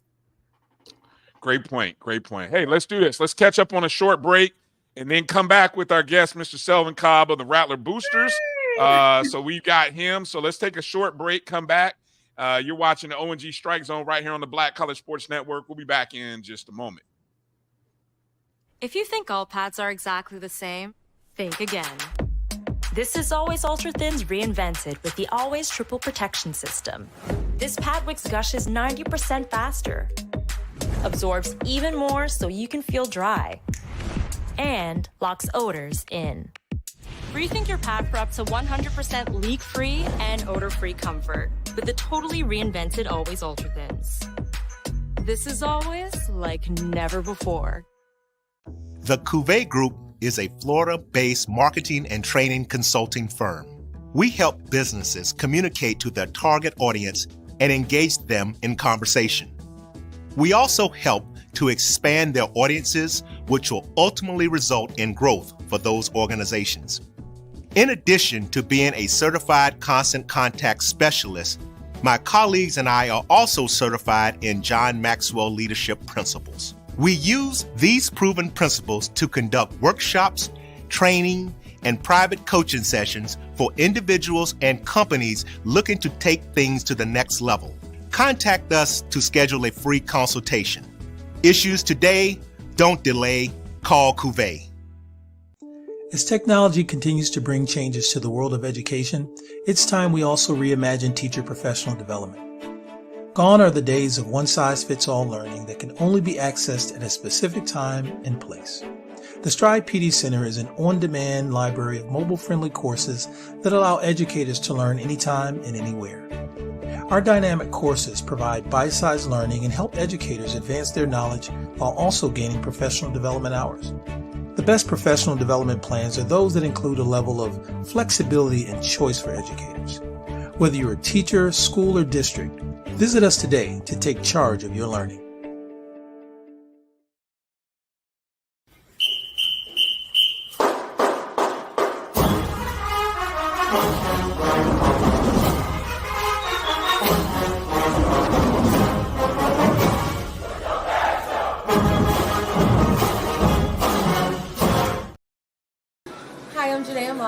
Greetings, I'm Kiana Watson. Hi, I'm Zoriana Hughes. Greetings, I'm Nia Morgan, and for all things FAMU Athletics, check out the Orange and Green Strike Zone on Wednesdays at the Black College Sports Network. Go Rattlers! All right, shout out to our softball ladies. Appreciate the shout out from those ladies. Joining us now, glad we got everything all worked out. Joining us is Mr. Selvin Cobb, FAMU Hall of Famer, as well as president of our Rattler Boosters. Mr. Cobb, how are you doing tonight? Thank you for joining us. Well, thank you. I'm doing great. I'm sorry for the delay. I got to increase my technical skills. That's all right, sir. That's all right. We appreciate you we appreciate you taking time to come in and join us tonight. Before we get into talking about some of the great stuff that the boosters are planning upcoming, let's let people know a little bit about you. Tell us a little bit about your FAMU story. You've been a longtime contributor to FAMU Athletics, a FAMU Hall of Famer, as I mentioned, back in 2021. But there might be a few people out there who don't know your story. Well, I have a real short story. I started at FAMU in 1968. I graduated in 1972. I was inducted into the FAMU Sports Hall, not Hall of Fame, but I also was inducted in the Hall of Fame. But I was also in with our Honorable Kelvin. We went in as the NAA Sports Hall of Famer together. Okay. But I'm just a guy that loves FAMU and is going to do everything I can to make sure that our student athletes have some of the best experiences that they can enjoy anywhere in America. Where did that, and while you were at FAMU, did you play any sports? Where did your passion for FAMU athletics start, or maybe where did it grow? Well, I've always been a sports fan. I never played any sports, but I guess you could say that I'm a contributor. That's what I went into the Hall of Fame as, a contributor. Mm-hmm. And so you've been, ever since you graduated. Obviously, when you were at FAMU, you were at probably athletic events, and you just continue that on. Where's home? Where are you from, Mr. Cobb? Well, I'm from a little small town in Gifford, Florida. Many of you don't know where that is, but I surely don't. Look, I'm looking for the map right now. It's down near Vero Beach on the East Coast. Okay. South of Cape Canaveral. In between Fort Pierce. And what got you? What got you to FAMU? Who got you to FAMU?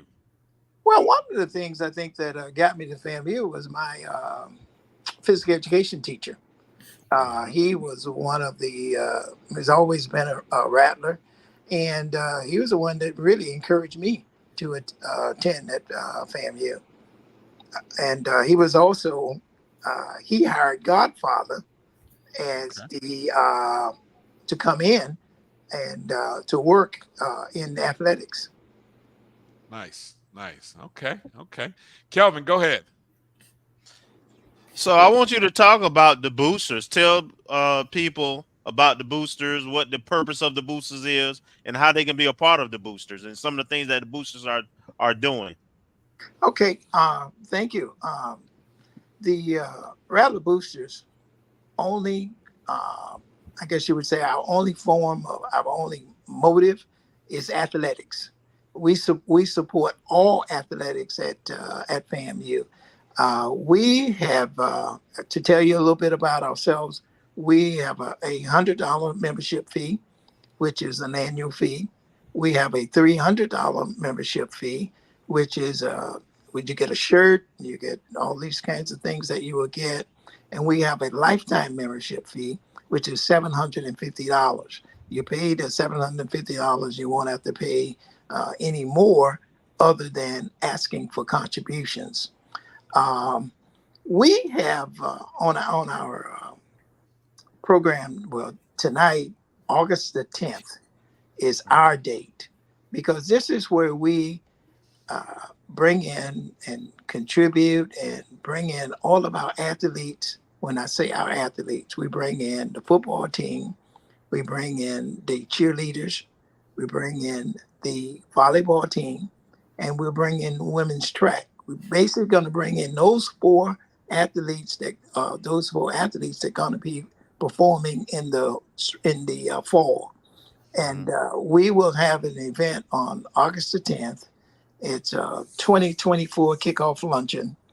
It's the tables is from $450 to $500. You have $60 per ticket. We will get a chance to come in, mingle with all of our athletes, meet all of the coaches. For instance, we got 27 transfer students in football, so you'll get a chance to mingle with them. And you would also have, after the event is over, we will have poster cards and kickoff and things like that, where you can go around and get autographs from the various teams. So, and along with that, we're going to have what we call our Yilmaz and Cozy, and also our friend Coach Ellingwood. We're having a golf tournament that's going to be at the Gaither Park. That's going to start at 8 o'clock in the morning. So you come in, you play golf, you come back, come to the luncheon, and now and what we're saying too is you don't have to be there to enjoy the festivities. You can always send us a check, and we will try. We don't not sure about this, but we're trying to get it live streamed so you can be there to watch it while the event is going on. So you don't have to attend, but we sure would like your contribution. This is what we use to get all of our funds for athletics during the year. We have funded coaches' salary. We were kind of part in the moonlight here. the other day when someone asked, well, where did the $20,000 come from the coach's salary? Well, that came from booster money. So, but we do everything that there is to do to help our student athletes. And on July the 18th, we will have what we call the BRZ zone. And that is where athletes could go in and cool off. And since we've had this zone, this is our third year of having this zone, we have not had any casualties, any casualties at all since we've had this zone in. A lot of people complain about how hot it is and all these kinds of things, but we have not had any activities, physical activities, because of the zone. So that's just a little bit of nutshell as to what we do.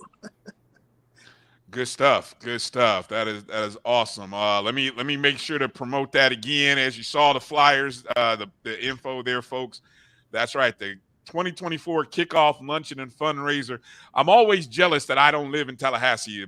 Obviously I could, if I weren't in school, I could get there. But I'm always jealous that I'm not able to get there as freely as I would like. But this year, though, Kelvin, I'm telling you now, we are going to find a way to not only be there, but Mr. Cobb, I'm telling you, we're going to find a way to get a table. We're going to find a way to get a table, Mr. Cobb. And okay. We're going to have some listeners from the watchers or listeners, viewers, or O&G folks to sit at the table with us for this event. So that is what we are going to make the commitment to do. But we also need all of you guys who are watching and listening. We need you all to make that commitment. FAMU RattlerBoosters.com. We need you to join us in becoming members of the Rattler Booster Club. That's what we're going to do. So we are promoting right here today, July 3rd. We're going to try to rack up as many memberships into the Rattler Boosters as we can get. So that way, when we're sitting at the table on August 10th, we can say, hey, look at all these new Rattler boosters. They also watch the O&G StrikeZone. So that's what we're committing to. So we need all of you who are watching. If you are not a Rattler boosters, we always talk about money and where does our money go and what do we do? Well, we understand that we have to be a part of the change, and we do that financially. So when people make a donation, Mr. Cobb, is it a one-time payment for 100? Is it billed maybe over 2 payments? How does all that work? Well, the $100 is a one-time payment. Okay. You just pay that one time. And we also have a $50 student membership as well. Okay. So you can pay $50 if you're a student. You can pay $100, or you can pay the $300, or you can pay the $750. We would take all contributions, and so we will be more than happy to. First of all, thank you for getting the table. We're gonna get one. Okay. All right. And we just want to thank you all for everything that you guys do to help and to put FAMU up front again. Definitely. We got a few lifetime members in here. Let me see. Bull Butler, we got him in there. We got Miss Gail. I keep saying Miss Gail. She gonna mess me.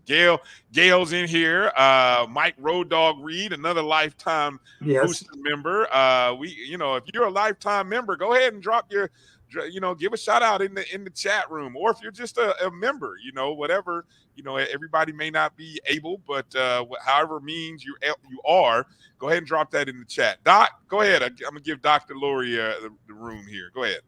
Yeah, so it is so great what you're doing, because we all need to be part of the boosters, because we have the same vision that you have, and like-minded people get together, we can do some things.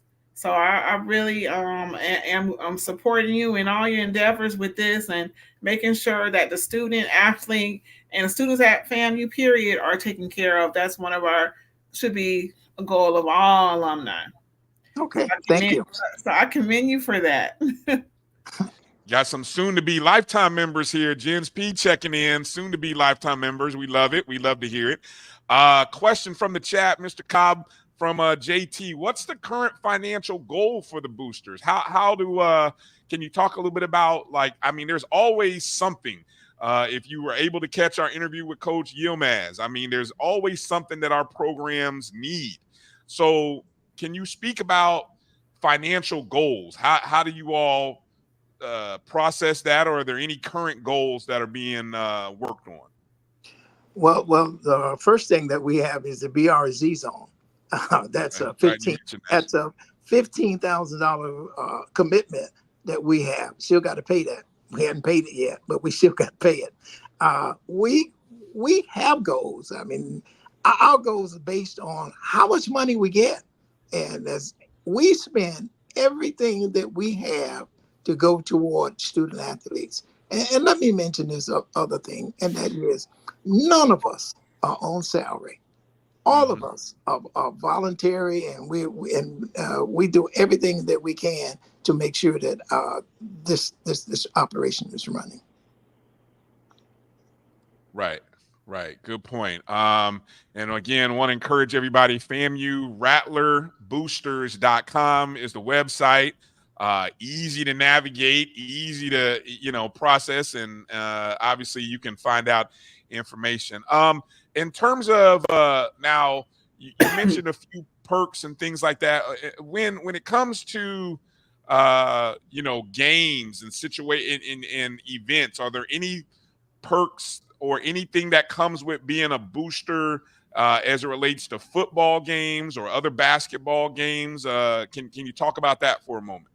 No, well, we ourselves don't have any. We don't have any tickets, okay.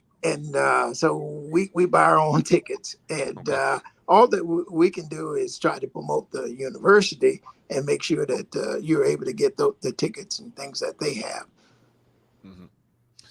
Mm-hmm. Any other questions that you got there, Kelvin or Doc? Do you have a board? Talk about your board and maybe that process.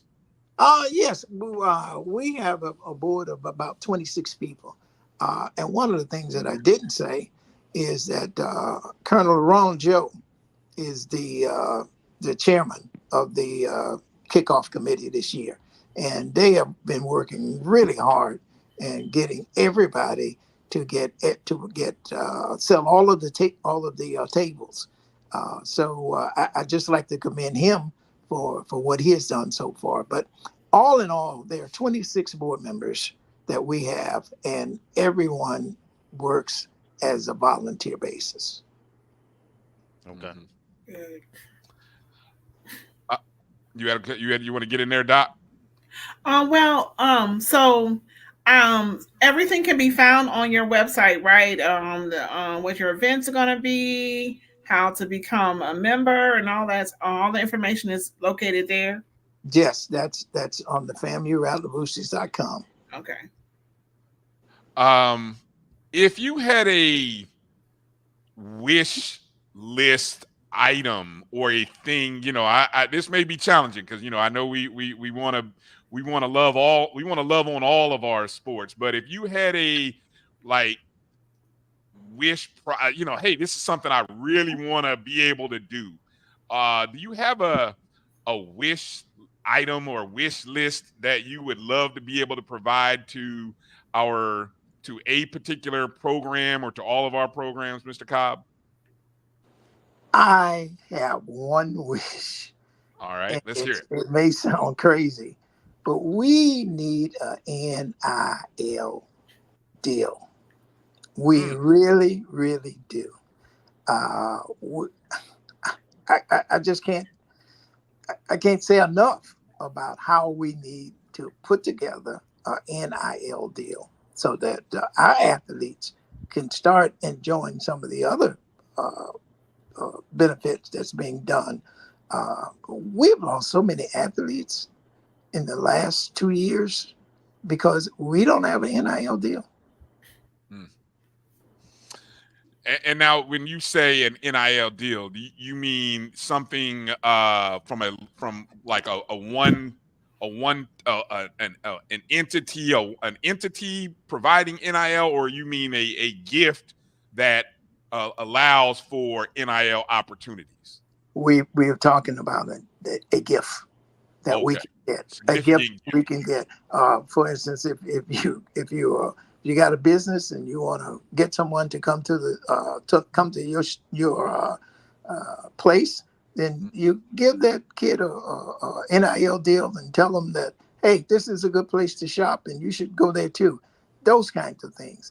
Same thing with maybe posting, that you could have someone post those type things, that they could have someone to drive your business. Right. Well, the encouraging thing, Mr. Cobb, is I think the entities are on their way. I think they're trying to get all the I's dotted, the T's crossed, and make sure that everything on their end is put together. But I think there's a couple of entities that hopefully will be ready for the fall in the next month or two. I don't want to speak for them, but I know we've talked about it. We've actually talked to some folks.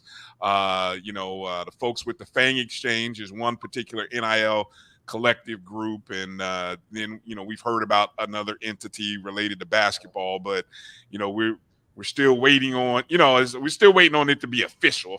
You know what I'm saying? So and that's I know that can be hard waiting. Waiting is the hard part, right? But but it'll be there. We know it'll be there. Yeah.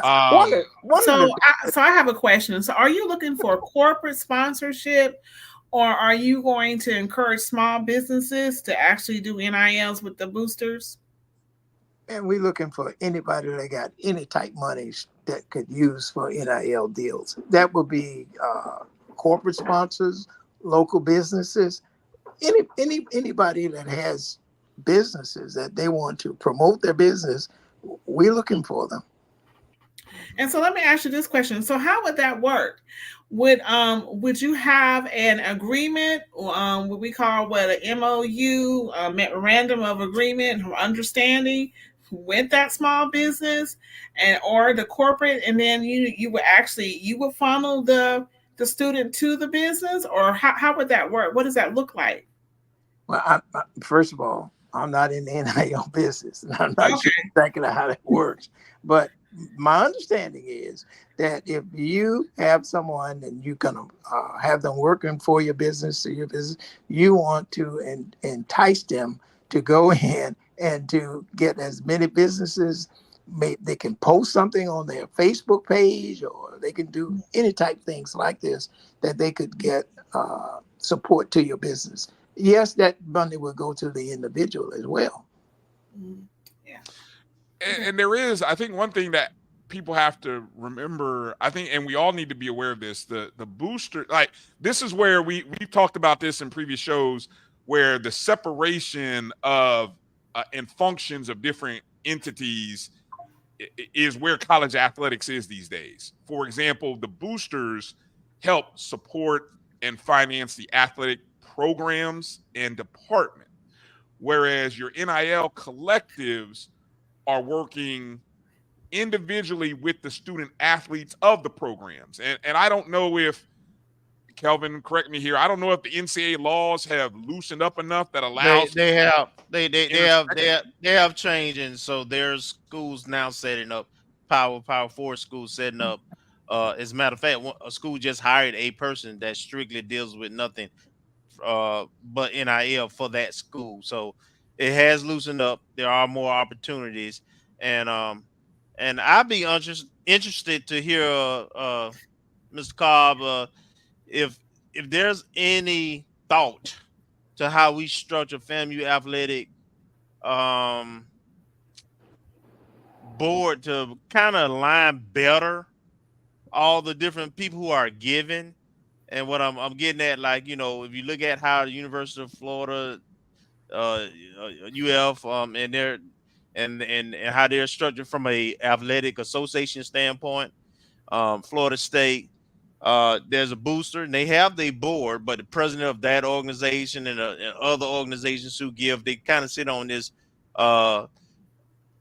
board as part of the association that's headed by the AD and has the leadership team. There's a executive side of that athletic association, and they have all the people who are given in the umbrella also, so that the vision and the communications is the same. They hear it the same way, and they're moving toward the same type of fundraising and gifts and vision, athletic campaign, things we talk about on this show quite a bit. But what is your thoughts on like a athletic association that kind of has all these groups as part of a at-large board, so to speak? Kelvin, you just opened up a whole. That's why I did it. Yeah, you just opened. For instance, we don't have tickets. We don't have tickets. If we had, you tickets, don't have. Yeah, I inventory. might be able to do something with them. If I have tickets, I could do something with them. But we don't have tickets. That thing that you're talking about is, yeah, they put together a real nice Seminole booster package over there, and it's beginning to pay even more dividends than what I even thought it would be. But we just got a lot of work to do. I'll put it that way. We just got a lot of work to do. Yeah, gotta have that vision, and you gotta, mimic things that are successful and that others are doing within your scale. We may not be able to do it at the same scale as some of those other things, but we can do it with our resources and our scalability. But it requires cooperation from all those groups, especially, and you ain't said, I said it, especially the university. Yeah. Mm-hmm. Yeah. Some good questions here. I'm trying to see. Mr. Cobb, I got a question here coming in from EA Mr. Cobb online.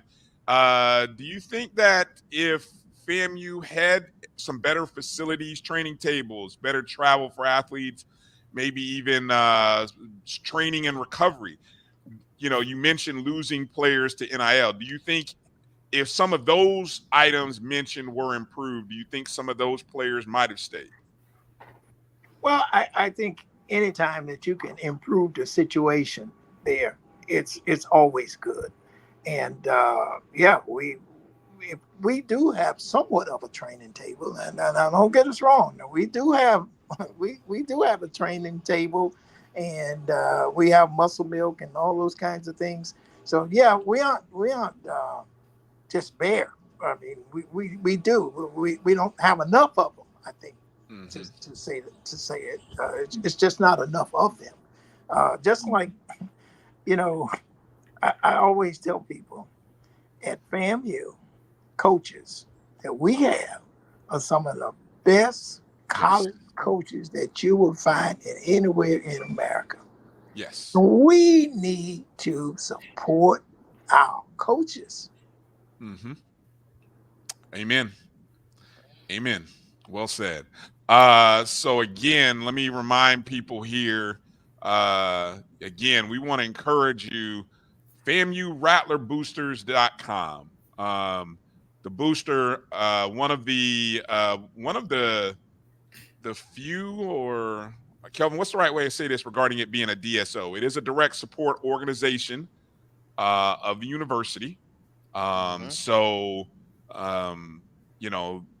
this organization is the organization that helps support the athletic department. Help only strictly. That's the only 100%. 100%. Only mission is to support athletics. So, we want to support athletics. It starts right here. We can do other things, sure, We can be a part of the NIL collectives. We can be a part of all those things. The National Alumni Association. We can be a part of all those things.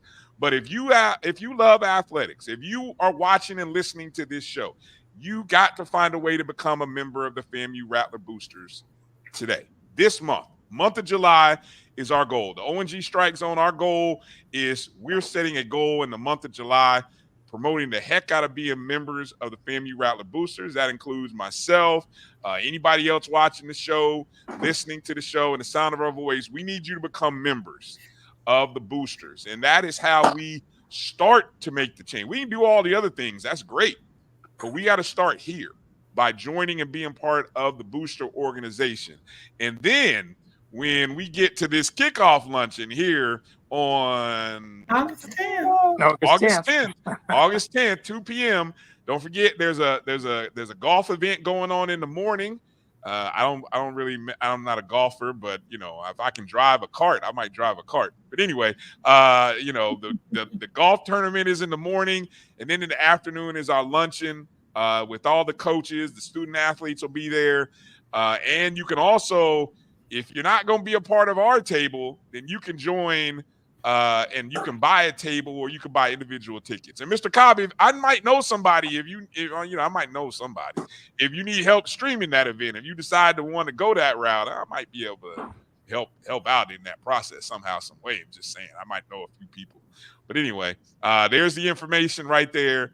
And you can purchase a table. Your business, if you're a business, you have a business, your business, here's an opportunity for your business to sponsor a table, $500 or $450. Either way, I don't know, maybe your business might even use as a write-off. I don't know, but here's a way to support Florida A&M University right here. So we are a 501c3 organization. There you go. There you go. Write-off opportunity for those of you looking to move $500 in from one kitty to the other. Here you go. Right here. Here's a great opportunity. And then send 10 people. I think every table is like 10 people. I think it is, Mr. Cobb. Yes. Yeah, 10 people. So your business pay for it and get 10 people to go and find out about FAMU. All right. Mr. Cobb, can someone sponsor the event itself? We are working on sponsors, and yes, we would love to have someone that wanted to come in and to sponsor the event in itself. We're serving meals. So if you want to pick up the tab for a meal for the whole entire event, sure, you could sponsor an event. Yes. And if they want to do things like that's why I'm putting it out there so that our audience, because some people, even if they're not watching now, is on all our platforms, so people can come back and watch it later, which some people do. And there's some people who watch who are capable of doing some of those things. So if they are interested in doing something like that, being like a corporate sponsor for the event, do they contact you, or how does that work? Yes, they can either contact myself or they can contact Colonel Joe. All our, I think on the back of there, I think we got numbers on there. Yes, right there at the bottom. You can see it. If you see the numbers, I'm gonna leave that up there for a few moments, so that way people who are watching the show, you can see the numbers right there. I'm assuming Ronald Joe is Colonel Joe. Yes, that you just mentioned. There's Selvin Cobb's number, and then John C. John C. Yes, John C. So there's 3 numbers there that you can contact if you want to be a corporate sponsor, as Kelvin said. If you want to be a presenting sponsor. If you want to be a table food sponsor, you want to just promote a table, you can do all of that right here. Here's the number. Here's the ways that you can do it and support. And like I said, we want to drive all of the people watching and listening to the O&G StrikeZone to become Rattler boosters this month, the month of July, the first month of the new academic year, 24-25 year, Christmas in July. And we're going to make it happen right here through the O&G StrikeZone. So there it is. All right. Any final words or thoughts you want to share with us, Mr. Cobb? No, we looking to fill up the building at the Lawson Center, and we're looking to make as many, I guess you would say, as many participants in the golf tournament that morning, and we want to fill it up with lunch at starting at 2 o'clock, and want everybody to come out and have a great time because remember, we got 3 defending champions that's there. Yes, sir. Yes, during sir. that time. So you get a chance to see the rings that they got, talk with them, and just have a great time. Yeah. And you guys who watch our show, you guys know we have some amazing coaches and some amazing student athletes, students. Come meet these people, come meet these coaches, come meet these student athletes. They're the ones out there representing our university out on the fields and courts, and they're doing it at a high level. They're doing it with a swag, and they're doing it in a great way. So we gotta give support to these young people in so many ways, and this is how we start to do it. And let me just add, 2 of those sports, I think 3, maybe 3. You've had cheerleading. I think they had 1,000 APR, and football was at a 950. So they doing it on the field and court as well as in the classroom. Correct. All right. Well, hey, Mr. Cobb, man, we thank you for your time this evening. Thank you for coming on the show and talking about the Rattler boosters. It's been a pleasure. And like I said, we're going to keep pushing the entire month of July and try to keep driving that membership up. And we look forward to being there on August 10th at a table, VIP table. Hopefully, you don't have to put us right in the front, but wherever you put us, we'll be good. So, but we will be there, and we look forward to being a part of the Rattler boosters here in this upcoming period. Okay. Okay. Thank you. Thanks All for right. on. Yes, sir. Thanks for coming on. Thank you. All right. All right. Bye-bye. All right. Again, yeah, definitely appreciate. We thank Mr. Cobb for coming in. Shout out to all of you. I see JG Rattler, a few other Life members who came in on the chat as well. We appreciate all of you for coming in. All right. Doc, you got a few more minutes before we end the show so we can go and introduce the O&G Awards? You got a few more minutes? I know it's been a long day. You got a few more minutes? Yeah, I got a few more minutes, but I want to discuss something with you and Kelvin about what does that look like in regards to the NIL for because I know I've done 2 before, and my experience was totally different, and I just wanted to know how the boosters were going to do that. Say, I actually got my student athletes. One came from y'all show, nice. and Janiah Davis. I did an NIL with her, and I also did an NIL with Sharif Say, and with him. And so I'm just wondering how, and and maybe we do need to join the boosters so we can give some insight and help them kind of, yes, let's do this. We're there. Yeah. Let's take a quick little commercial break and then talk about that, and then do the O&G Awards as we close up the show. So hang in there with us. You're watching the O&G StrikeZone right here on the Black College Sports Network. We'll be back in just a moment. The Cuvée Group is a Florida-based marketing and training consulting firm. We help businesses communicate to their target audience and engage them in conversation. We also help to expand their audiences, which will ultimately result in growth for those organizations. In addition to being a certified constant contact specialist, my colleagues and I are also certified in John Maxwell Leadership Principles. We use these proven principles to conduct workshops, training, and private coaching sessions for individuals and companies looking to take things to the next level. Contact us to schedule a free consultation. Issues today, don't delay, call Cuvée. This is the Dean of the College of HBCU Sports, Kenyatta Cavill of Dr. Cavill's Inside the HBCU Sports Lab with Mike Washington and Charles Bishop.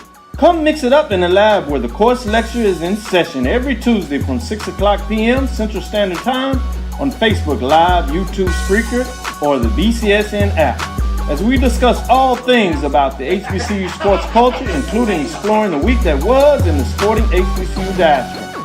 as well as the upcoming week of HBCU sports. With me, the Dean, the College of HBCU Sports, on Dr. Cavill's Inside the HBCU Sports Lab with Mike Washington and Charles Bishop. Course lecture dismissed. From novice to aficionado, find yourself here. High quality cigars plus personal customer service. Slow Burn is Waco's only mobile cigar lounge, featuring a meticulous, curated collection of premium cigars.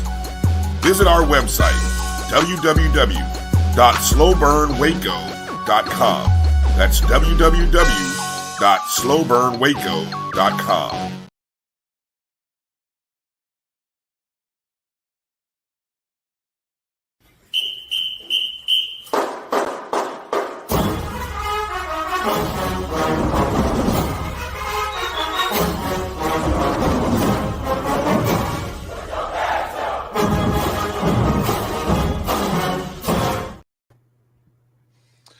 All right, welcome back to the O&G Strike Zone. Bryan, Kelvin, Dr. Lori Wilson joining us tonight. Marcus Green will be back with us next week. He was doing some family activities, taking care of the family, taking care of people. Good. So Marcus will be back. Again, got to thank Mr. Selvin Cobb of the Rattler Boosters. Again, FAMU RattlerBoosters.com. So our goal in the month of July is to help drive membership. And we are going, once we figure it out, Kelvin and Doc, we're gonna figure out a way. We're gonna invite some listeners to be a part of our table. So when we get a table, obviously Kelvin's in Tally. I'm gonna drive up to Tally. I don't know. It's kind of a drive or a flight for Marcus. We'll see. Maybe we can get Marcus down. Marcus is not gonna make it. So Marcus is he's not even here, but we do okay. And Doc, I don't know. You want to come down and hang at our table? Yeah, I'm gonna come. All right, so we got Doc at our table, so it'll be us, and then we're gonna try to find some more people. I know Road Dog said he wanted to come sit at our table, so there it is, and we'll figure it out. I don't know. Maybe we'll just kind of do a contest, but you got to be a member. You got to be a member of the boosters in order to sit at our table, because only Rattler boosters are going to sit at our table. I'm sorry. That's how we're going to do it. So when you go ahead and get your membership and sign up, you let us know. You can let us know in the chat. You can tweet I don't know what comes when you become a member. When you get your license plate, when that receipt from your credit card goes through, whatever you got to do, send us a tweet at O&G Strike Zone and say, hey, I want to sit at the table with you guys. Here's my membership. So that's how that's going to work. So we're looking forward to sponsoring a table, and we're going to have a good time, because we got to be there. We talk about FAMU athletics all the time. Absolutely. We got to be there. We got to be there for that. Okay, so Doc was presenting, and we were talking. We got into the discussion about NIL. And you, so you went through and I believe it still exists on the athletic page, right? The, what is it? Rattler Local Exchange, correct? Which primarily is a third-party entity that is designed to coordinate the relationship between Dr. Lori, business, and student athletes at FAMU. And because your business, you go through this FANG exchange, you're sort of vetted out. Or you talk about the process, Doc. I'm sitting here talking. Well, the process for me, it was two different things. So I have a business in which I do facial aesthetics. And so that was one company that had, of course, me being a dentist, that was another entity. So with Janaya, we did the facial aesthetics contract with her. And I promoted, she promoted for me sugar scrubs that I had actually designed for women of color. And so she did a commercial for me and did all the stuff and promoted my product. So initially, gave her a down payment, and every thing that she did, I paid her on that. Nice. And so that's how that contract went with NIL with that. So it's like you do get the athlete to do some stuff for you, right? For the football player, Sharif, it was something totally in regards in dentistry. I was able to, give him free dental care as well as do other things for him that he needed. And so that was just part of the deal that we did together. And it was an NIL for him as well. Just, monetary stuff that he needed as an athlete. These students need money. Mm-hmm. And sometimes they don't get money from FAMU, and especially during the summer. And so I'm sure he wouldn't mind me saying this, that, I was able to help him to make sure that he's able to, be able to live during the summer. And so that's something that we did. And of course, my requirement for him was you need to be sacking. You need to make a whole bunch of sacks. And so,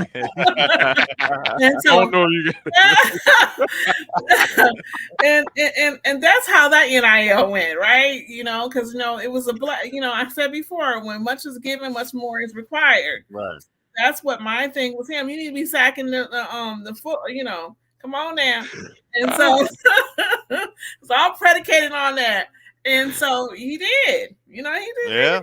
Exactly. He did, And so what I'm saying is that, I think our students want to stay here. And I think even why he left is because, I was a big mentor for him, and it was disappointing when he's transferred, but they need support. Yes. And he got tired of always, and I didn't mind, texting me saying that he needed something. And I provided it for him because I knew that he needed that. And so it is a big thing that we need to really understand that these students need support. And if you can do it in an NIL, however it looks for you, then that's what you should do. And I was able to do that every month for him. And my requirement for him was to make sure he do well on that football field. All right. Let me ask the business side of it for people who have businesses. You contacted the local exchange. Well, talk about identifying the student athletes. One, because when you go to the site, whether the athlete was identified by y'all. Well, thank you. When Janiyah was identified by y'all, I contacted her, and we talked and everything. And I told her about my new facial line, and I was asking could she promote, and she was like, sure. And that's how that actually happened. We did a little small contract, and I was able to, to give her some money that she needed or whatever to promote my product. So that was something that I did do in regards to promote the product. Like I said, I had 2 student athletes, and I'm going to do it again because I think it's just beneficial to actually support these athletes and, and help them out because, like I said, they need. You remember when y'all was at FAMU? Don't you remember? Yeah. Oh, absolutely. I called home every week. I called every week, Tom, asking for money. They got tired of me. I remember them ladies coming through a Wheatley Hall talking about cake, cookies, late at night, and you don't have a dime. Like, come on now. So I always thought about that. Listen, wish I had a rich auntie that could pay some of my stuff, right? So all I'm saying is that, you have to find a way to actually get the money, and you have a product that you want promoted. Is a good way to give the student a chance to promote your product and also to give them money that they need. So just to clarify for people, so on the FAMU Athletics website, under the athletics tab, you go down and you'll see the Rattlers local exchange. It'll say -NIL. When you go to that site, it says right there, you connect and work with students from Florida A&M University. Now, here's the difference between this exchange and say what when we had. I know we got Ashley in the chat, and I can't wait till we bring Ashley back on again with Fang Exchange. The NIL collective, and Ashley's in the chat, so if I say this wrong, please correct me. The collective, for example, is the entity that will do the connecting with the students. So, for example, if you're not as involved, if your business is not as involved as Dr. Lori's, or say maybe you don't have a business, say you got some extra money and you want to support, You may put your money into the collective, and then Ashley and her team at Fang Exchange, they're the ones who coordinate and connect with the athletes. But if you're an active business owner like Dr. Lori is, and you want to directly connect with the student athlete, I don't know, maybe you can do that with the Fang Exchange, but I know through the Rattler local exchange, that is how you sort of control the process. As you heard, Doc had paperwork drawn up. So that way the students know that in order for you to get this money, you have to do X, Y, and Z, or help promote this, or do X, Y, and Z. And that's all in the contract. And so that's how that works. Did I explain that? Sounds about right. And one thing I can say, remember that the students really want to be at FAMU, right? But they don't have money. They're poor during the summer. And so they have to find somewhere that can support them. And unfortunately, sometimes that's how we lose them. It's because they're trying to find this support. For some reason, I don't know why these people don't think that these kids need money during the summer, and they suffer. And so, you have to step in and try to supplement that and help them. And I think that's probably one of the main reasons why he transferred, because he didn't, want to always, I keep asking you no, it's not that. I'm here to support you. And so I think that we need to understand where our students are. It's a different game, whatever. I mean, we had a hard. Remember how we eating hot dogs and stuff? These kids ain't like we were. Nah, so they don't make. Do they still have Gumby's in Tallahassee? That Gumby's pizza, boy, that lasted. It was nasty. I couldn't do it. It was nasty as heck. But at 10 o'clock at night, when you were hungry, because you only got one plate at the cafeteria, boy. Look, that Gumby's, boy, came through. So I really remembered those days, and that really helped me try to figure out what I need to do and how I could help. And like I said, I made that sacrifice to make sure I could help these students, and hey, I'll get my reward in heaven, right? There you go. Absolutely. The Lord will definitely bless me for that, my reward in heaven. So, and I am going to do it again this year. I'm just looking for the right person and whatever, and I am going to do it again, and I am going to put my money where my mouth is and try to help our students as much as possible. I try to keep it a private thing because, a lot of you won't want to tell all their business, but during the summer, these students don't have no money, right? Yep. They don't. Them pokey sticks, boy. Hey Campbell, pokey sticks. They're singing the bomb. Don't lie. Hey, and I'll add one last thing about the NIL thing. We hear in college athletics how you see that universities at the larger, as you call it, the Power 4, or it might be the Power 2 now, they are going to be able to pay student athletes. They're going to have, because they got enough money to do so. Guess what, folks? Unfortunately, we don't have that kind of budget. Remember, we still trying to get the budget right so we can have facilities. So if we don't even have the facilities, what makes you think we've got money that's going to pay for athletes on an annual stipend like what's about to happen at other universities? But there are ways that we can support the student athletes. As Dr. Lori just said, the way she does it, the way the Fang Exchange will be able to do it. That is how we can do it. And then by us being a part of the Rattler Boosters, we're able to help the athletic program. So see, there's this whole synergetic thing that we all have to be a part of, and so there might not be anybody out there really promoting it, but it's a synergy that we all have to be a part of. And yeah, so let me address what Kenyon said about the kids getting a summer job. Yeah, I think they should too, right? But a lot of them, I know they have so many obligations up at FAMU, and they are actually practicing all times of hours, and sometimes it makes it hard for them to actually get a job that they can go to, because a lot of the jobs don't understand that they're a FAMU athlete and trying to give them hours in which they can't work. And so, because they have to be at FAMU. And so that's what I learned. I mean, I didn't know that, we had so many issues during the summer. But yeah, we went through a lot during the summer and, trying to kind of hash that out. And that was one of the issues that, really couldn't get a job because he was obligated to FAMU. Yeah, so B term, and explain that a little more. So B term is a short segment of, it's like 6 weeks. So they go to class Monday through Thursday. They go to class every day. Mm-hmm.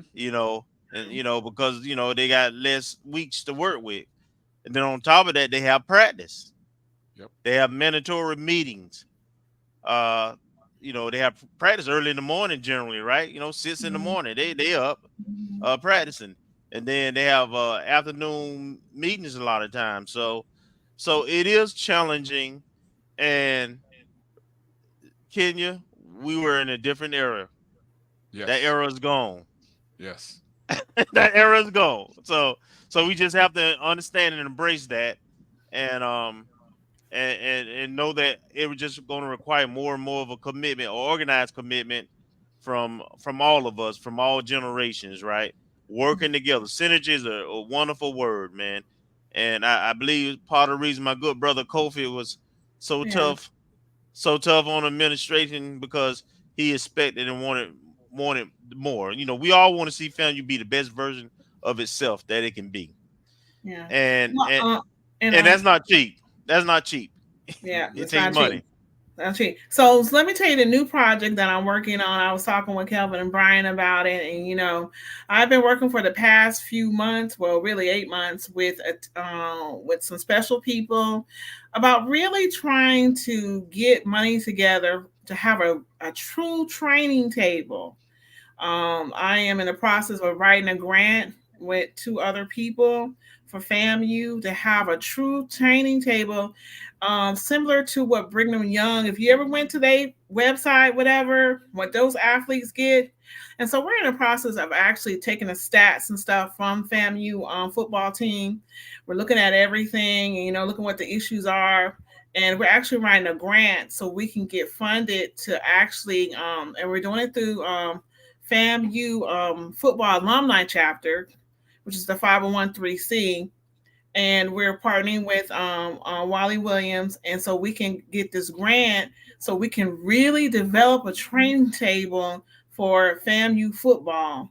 And we're submitting the grant this month, and hopefully we can get funded so that we can have a true training table that is the likes of Brigham Young and the other PWIs. And so we can really, really, really make sure that our athletes get the food and get the nutrition that they really need.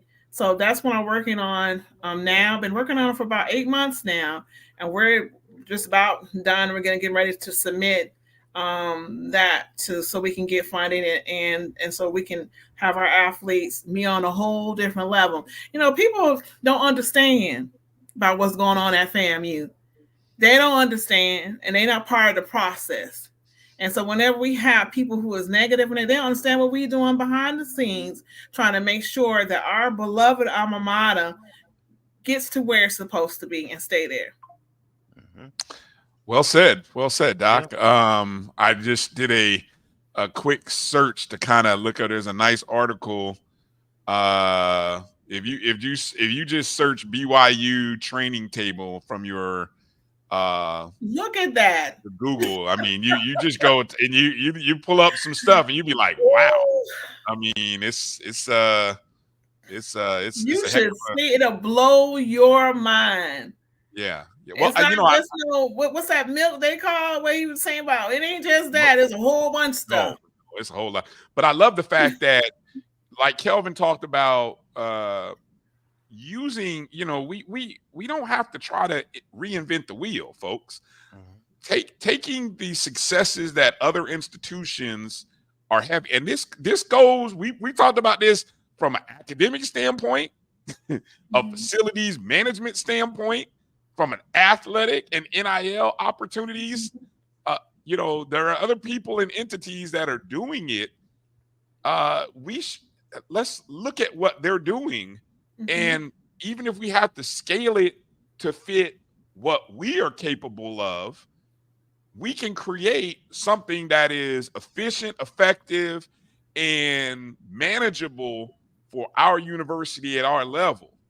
Okay.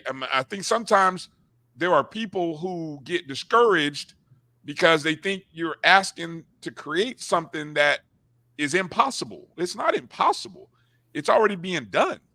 Yeah. So let's take what they're doing. And that's what I love what you're doing, Doc. You're taking something that's already existing, looking at it, scaling it, breaking it down, trying to figure out how to make it work for our university and for our programs, and our budget. You know, who knows? I mean, you know what I'm saying? And then go and make it happen. And that's what. That's why. And you know, what's so surprising is that when I'm working with these people who are non-Black, that's okay. You know, we have to have people. They're just amazed, and it's so funny to me when they're amazed that, oh, this is a state university in Florida. How come y'all don't have this? And I'm like, okay, this is how it is. So you have to actually explain to them some of the disparities that exists for HBCUs and how it should be like Brigham Young. It ain't like that for us. And I think, you know, people have to take the blinders on. But let me say this. And we have to write down the vision, right? And to make it plain so that we can run with it, right? So all this background noise of being in the paper every week, we still got to focus on what's important at FAMU. And we got to figure out how we're going to do this. You know, it'll be my life's work because what FAMU has done for me. So this is not something, I don't mind meeting with folks and talking with folks and telling them our story. And they're like so shocked. Oh, I can't believe. Well, what can you do to help us? Amen. What can you do to help us? So all I'm saying is that we just need to, you know, kind of focus on what we're going to do. And, you know, everybody as a Rattler sometimes don't act like a Rattler because some of them blogs get on my nerves. Okay. We need to keep that stuff in-house and deal with our stuff in-house. And so, but all the true Rattlers need to be standing up and figure out what we're going to do and how we not going to let this negative stuff bring us down, and we're going to go ahead and try our best to do what we can for our alma mater. Well said, Doc. We appreciate you. Let's get into the presentation of the 2024 O&G Awards. That's right. It is the second annual O&G Awards, where we try to recognize the best of our beloved athletic department, from our coaches to the student athletes to the support staff, and just the moments. So the way this works, we appreciate everybody who was a part of it last year. This year, let me get all my notes together here. We've got several categories. You will have an opportunity to vote and be a part. Wait a second here. Okay, what was wrong with there? All right. Anyway. Okay. So let's get into going through some of the nominees. So here's what's going to happen. So today we're debuting the teams and individuals that are part of the finalist list. And what you will be able to do later this evening is you will be able to go vote, and your votes will count towards these individuals or teams winning the award. So without further ado, let's go ahead and go through the list of nominees in the various categories. Starting with our Sports Administrator of the Year. We've got 3 candidates this year. 2 of them are repeat candidates, Ms. Rhea Floyd and Josh Padilla. And then we also have new this year is Carrie Hickey Tollison. So let me see if I can find the quick spiel here, just in case you didn't know who these folks are. Rhea Floyd, Director of Special Projects and Marketing. She's the sports admin for Cheer and Spirit. She served as an assistant coach for the FAMU Cheer and Spirit team, along with serving as the head coach for the FAMU Development Research School Cheer and Spirit team. There's a lot here. So I mean, you want to give the quick elevator pitch on Rhea, if you would, Kelvin. She fills in a lot of spots, right? She got a title, but she does some of everything. She's involved with game day operation stuff. She does the scripts for every sport, in terms of what's announced over the PA to like in baseball, the walk up theme music for each player and so forth. She does she's involved with some of the marketing materials like the postcards, and I mean she does a lot. She's one of many people who like do everything to make us look professional and so forth. Most notably, I know Rhea had a big hand back when FAMU football team did their draft back prior to the spring games. She was a part of helping to manage that or put it together with the coaches. She also had a major part of the Veronica Wiggins ceremony. That's another thing that she was and she was the MC of that event, if I'm not mistaken. So props to her. The man in the middle is none other than our own Josh Padilla. He's Director of Communications and Digital Strategy. Did he win the award last year, if I'm not mistaken? Oh, he won about the largest landslide. All right, largest margin. Yeah, so he's back again this year. So let's see. In his first year at FAMU, and the FAMU social media account saw tremendous growth in interactions and followers, as FAMU ranked 34th in the nation among D1 schools and interactions and followers gained. He increased the Facebook reach by 7.5 times the year before, Instagram reach by 3.5 times the year before, and Twitter by 5 times the year before. So a lot of our athletic communications goes through Josh, and he has a great team of people that work with him. So all of the amazing photos that you see on Instagram and all those places, social media, that's the people who work with Josh, are part of his marketing, his team. Then we have Carrie Hickey Tollison. She's the Associate AD for Student Athlete Success and Competitive Excellence, primarily football, men's and women's basketball. She became the athletic academic advisor in August of 2018. She served as the interim director of academics in January 2020. A key role player in helping a lot of our student athletes with their academic success and getting us out of some of the compliance academic issues. Yes. Absolutely. She travels a lot with a lot of those teams. She sets up, some of the mandatory study halls when they're on the road. Of course, she does advisement. She was a one lady team for a while. Yes. And was doing, I mean, just like all these candidates we talk about, and a lot of people in the athletic administration period. You don't do one job. At the PWIs, you do one job. At FAMU, at HBCU Athletic, you do 10 jobs. 10 jobs, man. Yeah, that's right. And get paid for about a half a job. Oh, hey, there you go. Ooh, no. EA, be quiet. I'm not even going to mess with you, EA. He being messy. Being messy now. So anyway, okay. Let's start. The next is the support staff of the year. We've got 5 candidates for this category. Let's introduce you to some of these individuals. Starting on the left, you have Cole Forney. He's director of sports performance, football, men and women's basketball.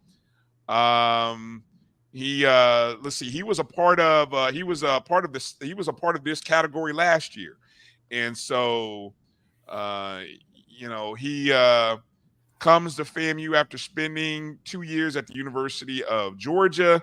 He worked on the football strength and conditioning staff. He's helped develop NFL and NBA talents such as Xavier Smith and MJ Randolph. So that is what Cole Forney does. Next to him, going to left or right, is Norris Hayes. She is the business manager. She became the coordinator of athletic business at FAMU in 2013. This is her second stint with the athletic department, as she served previously in the same role from 07 to 09. You want to add anything there with Miss Hayes, Kelvin? She works with all the sports, make sure, the bills get paid. The travel is good for the teams. She's like the liaison between the athletic department and the controller's office and so forth. She's the resident expert on all things business related, including, concessions, receipts and all that. Again, someone who does multiple things that the title don't describe. Exactly. The newest candidate. Now, all four of these members were a part of this category a year ago. The new person this year is the man in the middle, Kenneth Lassiter, who joined FAMU as the head athletic trainer in August of 2023, as the head athletic trainer and director of sports medicine at Fayetteville State University. He demonstrated exceptional leadership, providing coverage for 11 Division II sports. He served as the primary athletic team trainer is that right? What is ATC? Is that right? Yeah, athletic trainer, certified. Okay. Oh, thank you. I thought so. For football, men's basketball, softball, and supervised a team of volunteers. He was pivotal in maintaining student athletes' treatments, collaborating with medical professionals, and ensuring proper administration of athletic insurance claims. He also excelled in implementing rehabilitation programs and concussion RTP protocols. That is Kenneth Lassiter. Donald Reed, a man who you are familiar with. He was on the show recently, director of equipment. He's also a repeat member of this category. And I think we've had Mr. Anything you want to sum up that we didn't sum up? We had a great conversation with Donald. Anything you want to add there? He's working with all the sports to make sure that they're properly outfitted. He's responsible for getting those helmets and stuff certified, sent off, and he's did all those jersey sales, trying to raise money so he can do all the things he need to do. He's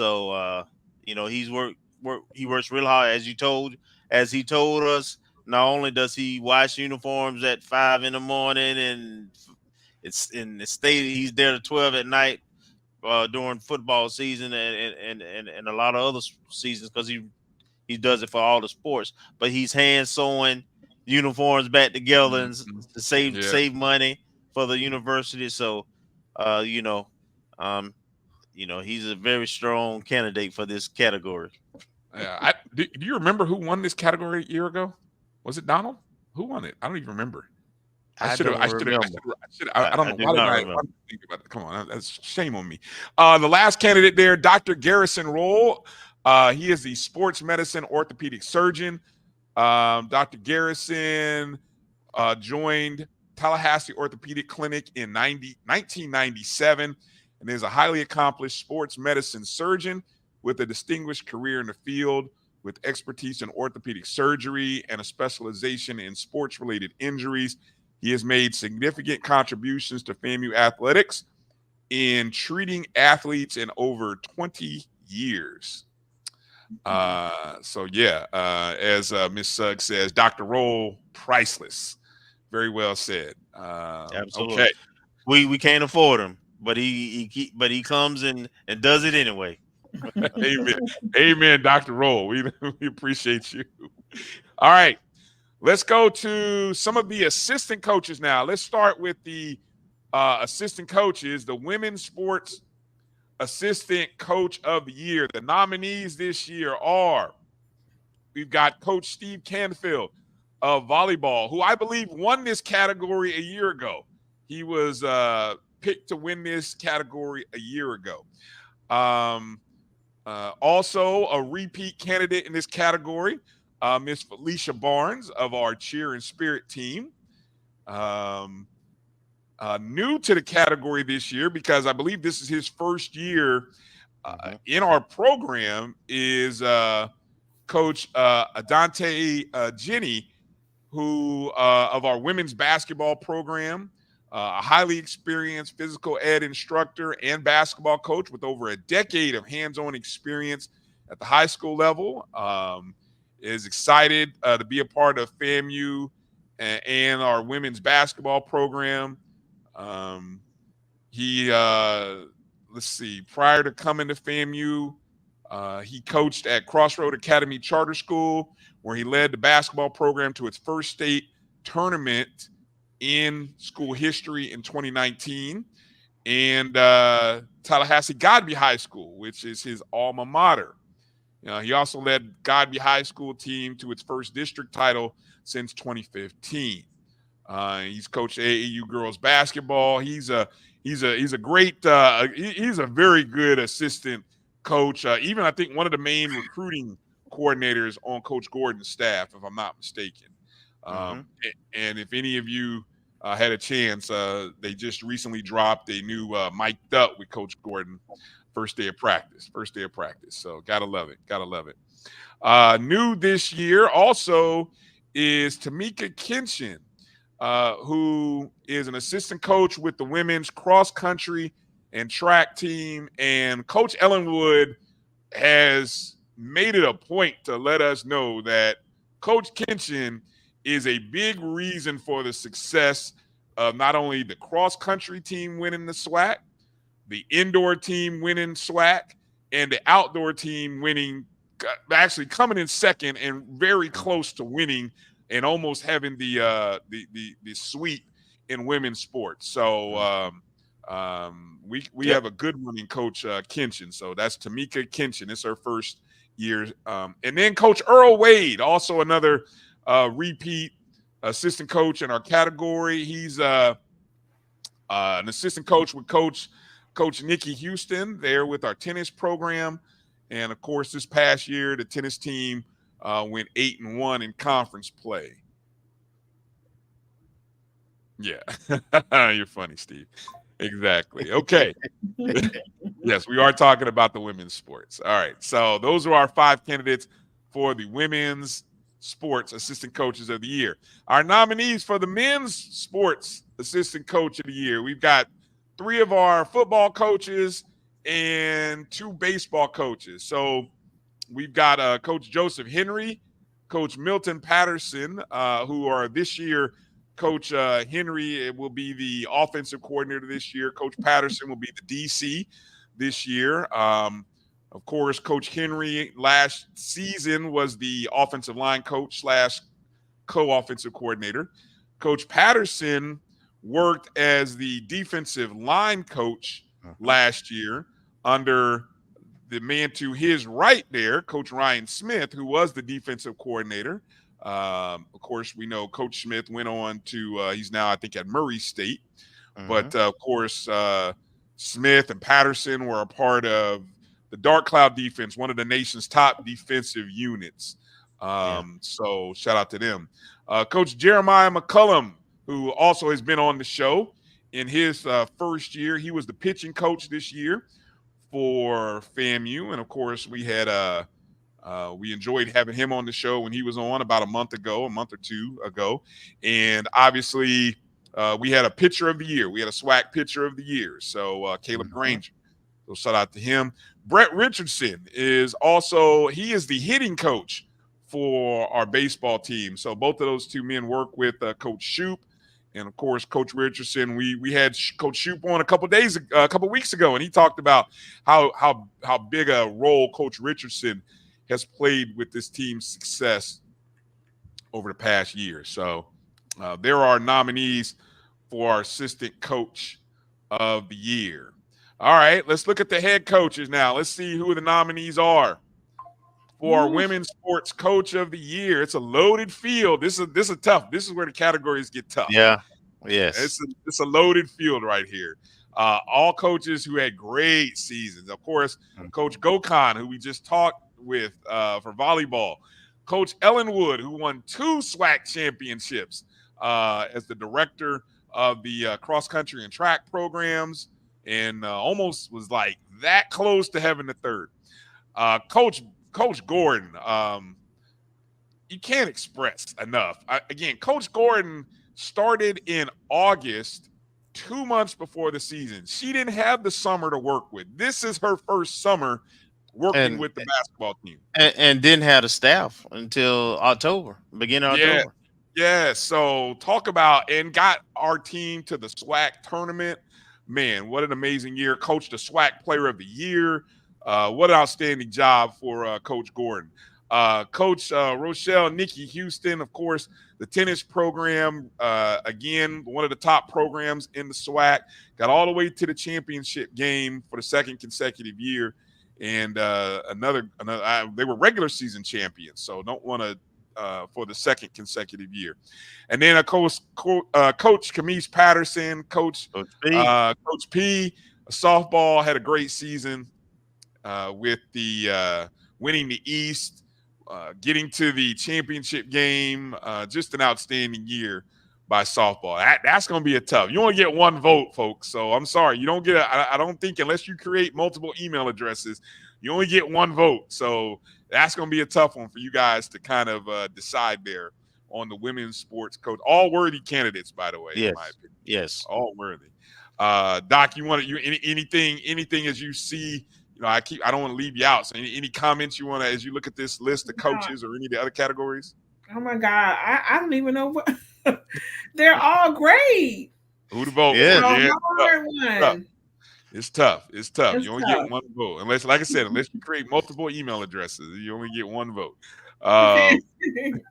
Our men's sports coach of the year comes down to three men, 3 programs. Of course, Coach Willie Simmons. Of course, Coach Simmons led our team to one of our 2 national championships, a SWAC championship, Celebration Bowl victory. He's now off at Duke University, but he left. He built something that is very sustainable, and he built the foundation for a great program that now Coach Colsey is in charge of. Preston, Mike Rice, of course, Coach Rice, an HBCU national championship, leading the golf program, finished in 2nd in the SWAC tournament, but done a great job with the program, especially after losing some guys in a previous season. And then, of course, Coach Shoop of baseball. Baseball won the East Division, got to the semifinals of the SWAC baseball tournament. But another great season for Coach Shoop and the baseball program. So that's a small category, but tough one to decide, because we got winners. We got all winners. I went back and looked at how we did these categories. We had a lot of options last year, Kelvin. I don't even know how people came up. This year it's a little, we tightened it up this year. We tightened it up. Okay, here we go. Now we get into the student athletes themselves, the female athlete of the year candidates, another tough category. Man, we've got exactly. You can hear Doc's like, ooh, who do I? Yes. Let me go to my script here. I know all of these young ladies, but I don't want to leave anybody's accolades out. We've got Brooke Hudson, B. Huddy, who was on the show. Brooke, who she was the SWAC Libero of the Year, first team all SWAC for the 2nd consecutive year, right? That's what she did. Then we've got Ariana Grizzle, walking bucket, as I like to call her. She was the SWAC Player of the Year, first team all SWAC. Then we had Zoriana Hughes, a freshman for our softball program. She was not only the pitcher of the year, but she was the co-freshman of the year. Talk about the ace of the staff. Had a great season. Then we had Rebecca Gaines. Rebecca Gaines from our tennis program. She was a first-team All-SWAC for the second consecutive year. This time she did it from the number 1 position, where she went 5-0 in SWAC play. And then we've got Brianna Brown Marshall, who she was the indoor and outdoor high jump champion, as well as the SWAC's most outstanding field performer during the outdoor season. So Brianna Brown Marshall. So that's your nominees for female athlete of the year. That's tough. That's an impossible category right there. That's tough. Yeah. That's tough, man. I got a top 3. I can't choose out of those 3. Well, hold on. Even when you do a top 3, who you got to put somebody at top of that 3. I don't know. That's hard. That is hard. That is hard. Yeah, that's another tough category, as JT said. Yes, indeed, boy. I think it's just the nature of the women's. Our women's programs had such a great killing it. They carried us. They carried. Yeah, they carried. So it just is natural that and to be honest, have been for the last 4 or 5 years, to be honest. Well, hey, shout out to the ladies. Shout out to the ladies. All right. Male athlete of the year. Let's see. Here we go. Male athlete of the year. We've got Isaiah Major, who was the SWAC defensive player of the year. Jeremy Musa, SWAC offensive player of the year. Caleb Granger, who was the SWAC pitcher of the year. Teammate Ty Jackson, who was first team all SWAC as well as first team all SWAC tournament. And then Marcus Taylor, who had the top score at the HBCU National Championship, the first Rattler since Coach Rice did it the last time FAMU won a national championship at that event. So, that's tough. That's tough, man. That's another tough category. Strong nominees. Okay. Now we get into the teams of the year.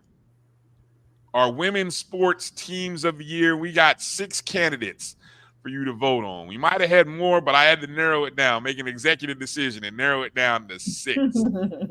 We've got our volleyball team, who had another great season. They got all the way to the SWAC championship game as the 3 seed.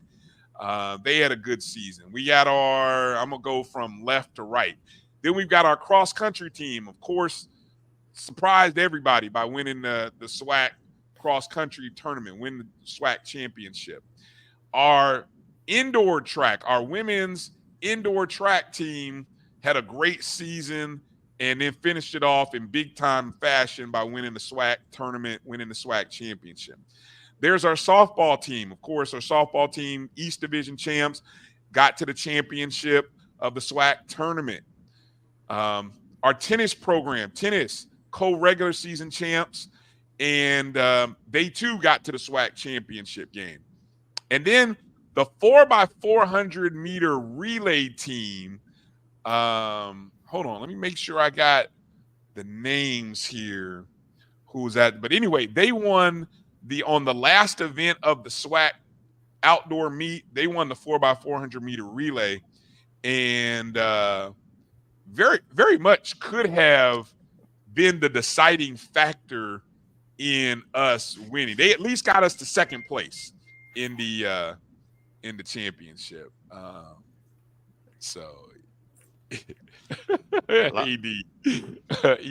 I don't think she's in it.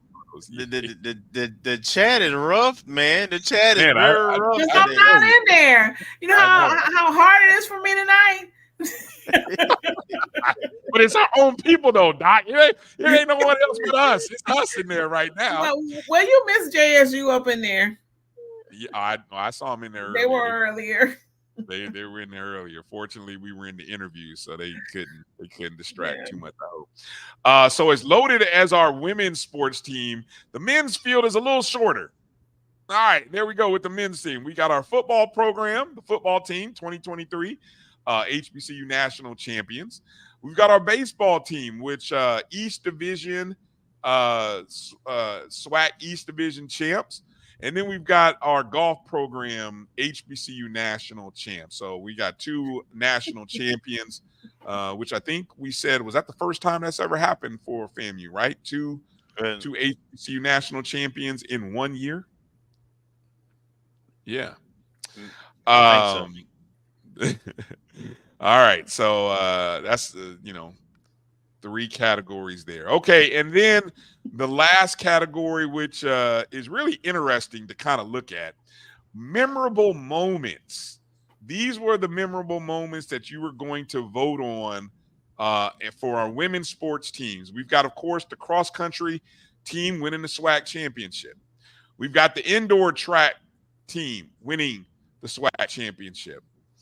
Our basketball teams win against Bethune-Cookman to qualify for the SWAC tournament. That, again, just to set that scene, 3 of our top scorers had fouled out with about 4 minutes to go in the fourth quarter in a tight game, and that team just defended. That's it. They just told Bethune-Cookman, y'all not winning here tonight, and we're going to the SWAC tournament, and they got the job done. An outstanding moment. Memorable moments, volleyball's championship match against Jackson State. Didn't quite go our way, but man, what a great contest that was. The outdoor track performance on Saturday, we were down. We were considerably down going into Saturday, and we got some amazing finishes and some wins that actually, for a moment, we were in first place with about 3 events to go. I think we were in first place with 3 events to go. And so came up a little short, but still that Saturday was a great day for our outdoor program.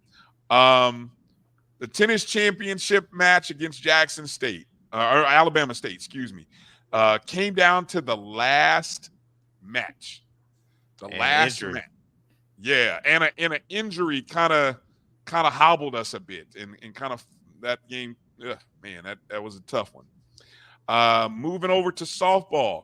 How about softball's win on the dedication day of Coach Veronica Wiggins Field? They were taking on Jacksonville University, and it's a doubleheader. First game on the new field, or the newly named field, and they got a big win over Jacksonville University. Also for softball, I'm gonna skip for a second. Softball winning game 1 of the SWAC tournament in, basically we call it stealing a win. That's what we did. Forced a what is it called? That whole scene there. What Stealing home? Yeah, we stole home, basically. Yeah, stole home after a single. So basically, it was an amazing game. And then, of course, the last thing there. You can leave it out. Yeah, the bowl. We had to put it on there, but because memorable. It was a memorable moment. It was ugly, but it's a memorable moment. The bowling team versus the head coach controversy. So those were our women's sport most memorable moments of the year. And then on the men's side of things, we got some moments from our men's programs. How about the football team winning the Celebration Bowl with a fourth quarter rally? Who remembers that? I mean, how crazy was that? The fact that we had a lead, lost the lead, and then regained the lead all in the fourth quarter. The highs and lows of that game were something brutal, man. I tell you. But we persevered.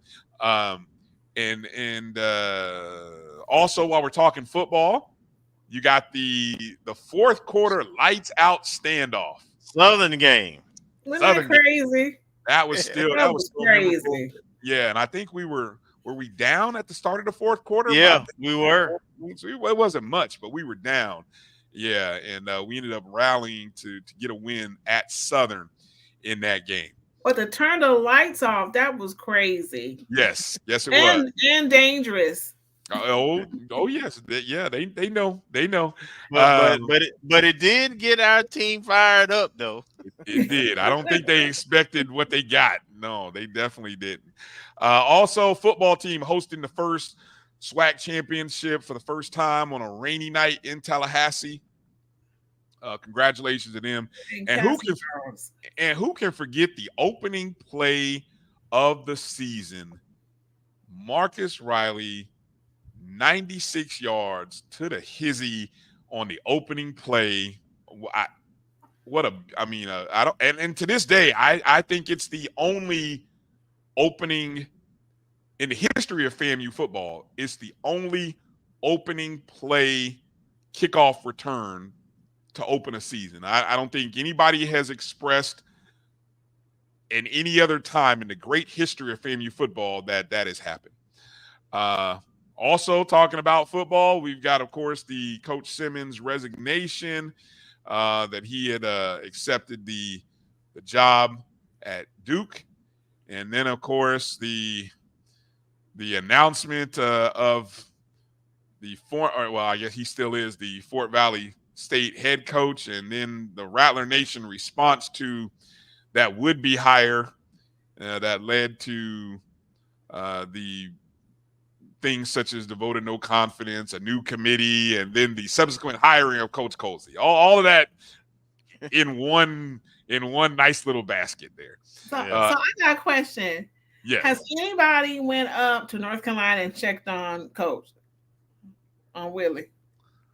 No, but no, actually, no. I think he's been in town. You know, his family's still here, so he's been in town. Is he all right though? Is he okay? Yeah. He living his best life. Okay. He's good. We'll send out an invitation. Yeah, we'll get him on the show. If y'all vote him in, we will reach out to Coach and bring Coach on the show, and I know he will accept. If y'all say that whether one of the men's categories is football, Coach Willie Simmons, I feel confident we will get him on the show. So we'll put that out to y'all.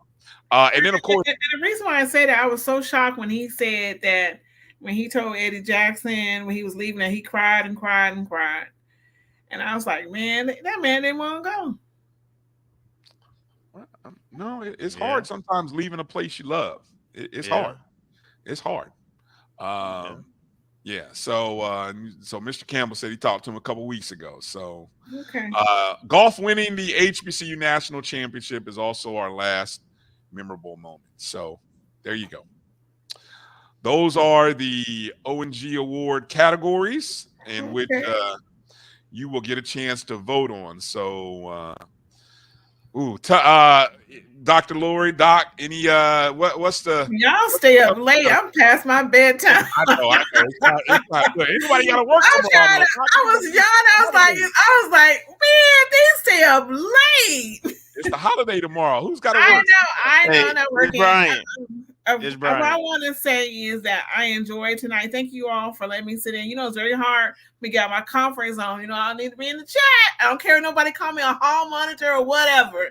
I'm still going to be monitoring that chat, making sure that it's a safe space for Rattlers.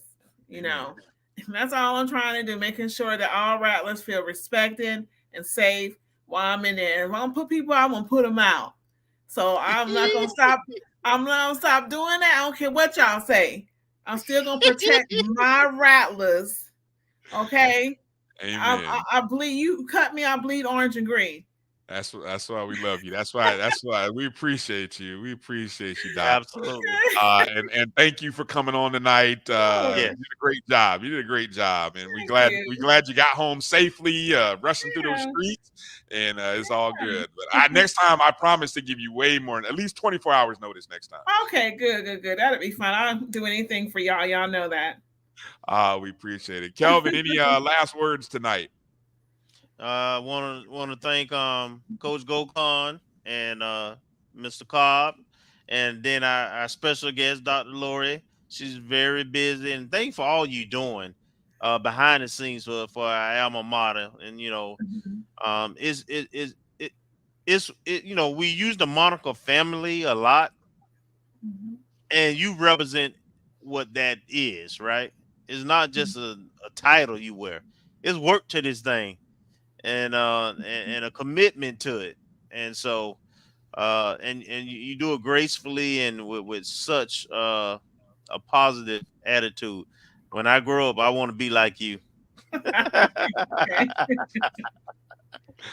Well said. I will end the show by giving a shout out because this was released this evening, or actually this afternoon, breaking this afternoon. The American Baseball Coaches Association announced their class of 2025 Hall of Fame class. And this 8-member group of coaches will include none other than FAMU legend Costa Pop Kittles, who will be a part of the class of 2025. Kittles was a football and basketball star at football and baseball star, at Florida A&M during the 40s and 50s, before becoming one of the most successful head baseball coaches in FAMU history. He taught me health. He taught me health at FAM. I was one of his health classes. Yeah. Oh, he became the head coach in 1960, piloting the program to their first of 7 straight Southern Intercollegiate Athletic Conference, that's SIAC, titles, and 8 overall. One of FAMU baseball's most memorable wins all time came under Kittles in 1981 when the Rattlers topped the University of Miami 2-1 on a solo home run by catcher Albert Good in the bottom of the 9th inning. The Rattlers appeared in 6 NAIA district playoffs, advancing to the NAIA World Series in 1962 under Kittles. Kittles went 401 and 128. That's a 75, almost a 76 win percentage rate. Good Lord. Before retiring in 1982. 19 of his players were signed or drafted to the professional leagues, including Hal McRae, Hall of Famer Andre Dawson, Vince Coleman, as well as the late William Bill Lucas, the first African-American executive in Major League Baseball history when he worked for the Braves. Following his retirement from coaching, he served as an assistant professor in, guess what? Like Dr. Lurie said, health, PE, and recreation at FAMU until 1995. He was inducted into the Hall of Fame, FAMU Sports Hall of Fame, in 1982. And his contributions to the baseball program were recognized in 1999 when the baseball field was renamed Moore Kittles Field in honor of Kittles and his college coach, Dr. Oscar Moore. Kittles passed away in 2003 at the age of 75, and his wife, Emma, established the Costa Kittles Endowed Athletic and Physical Education Scholarship at FAMU.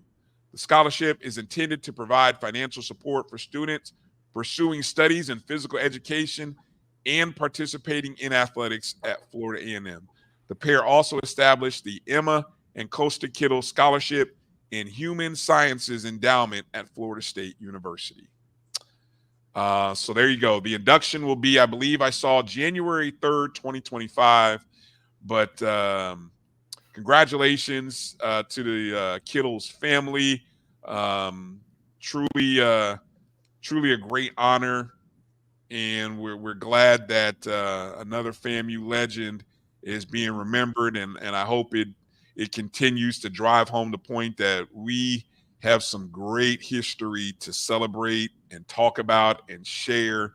And this is just one more example of that. And this is why we need all of you to support our athletic programs. FAMU Rattler Boosters.com. Join the booster program, booster club this month of July.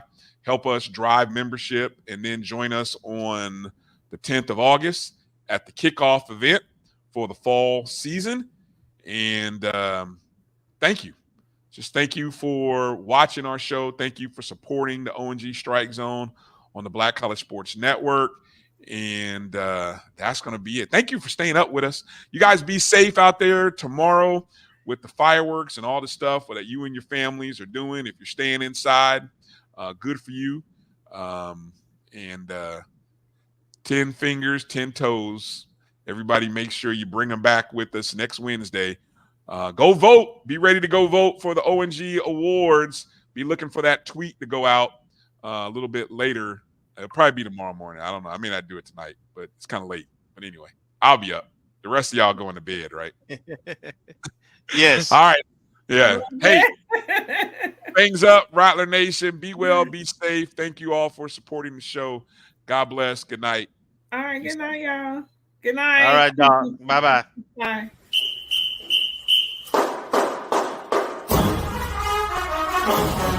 Bye.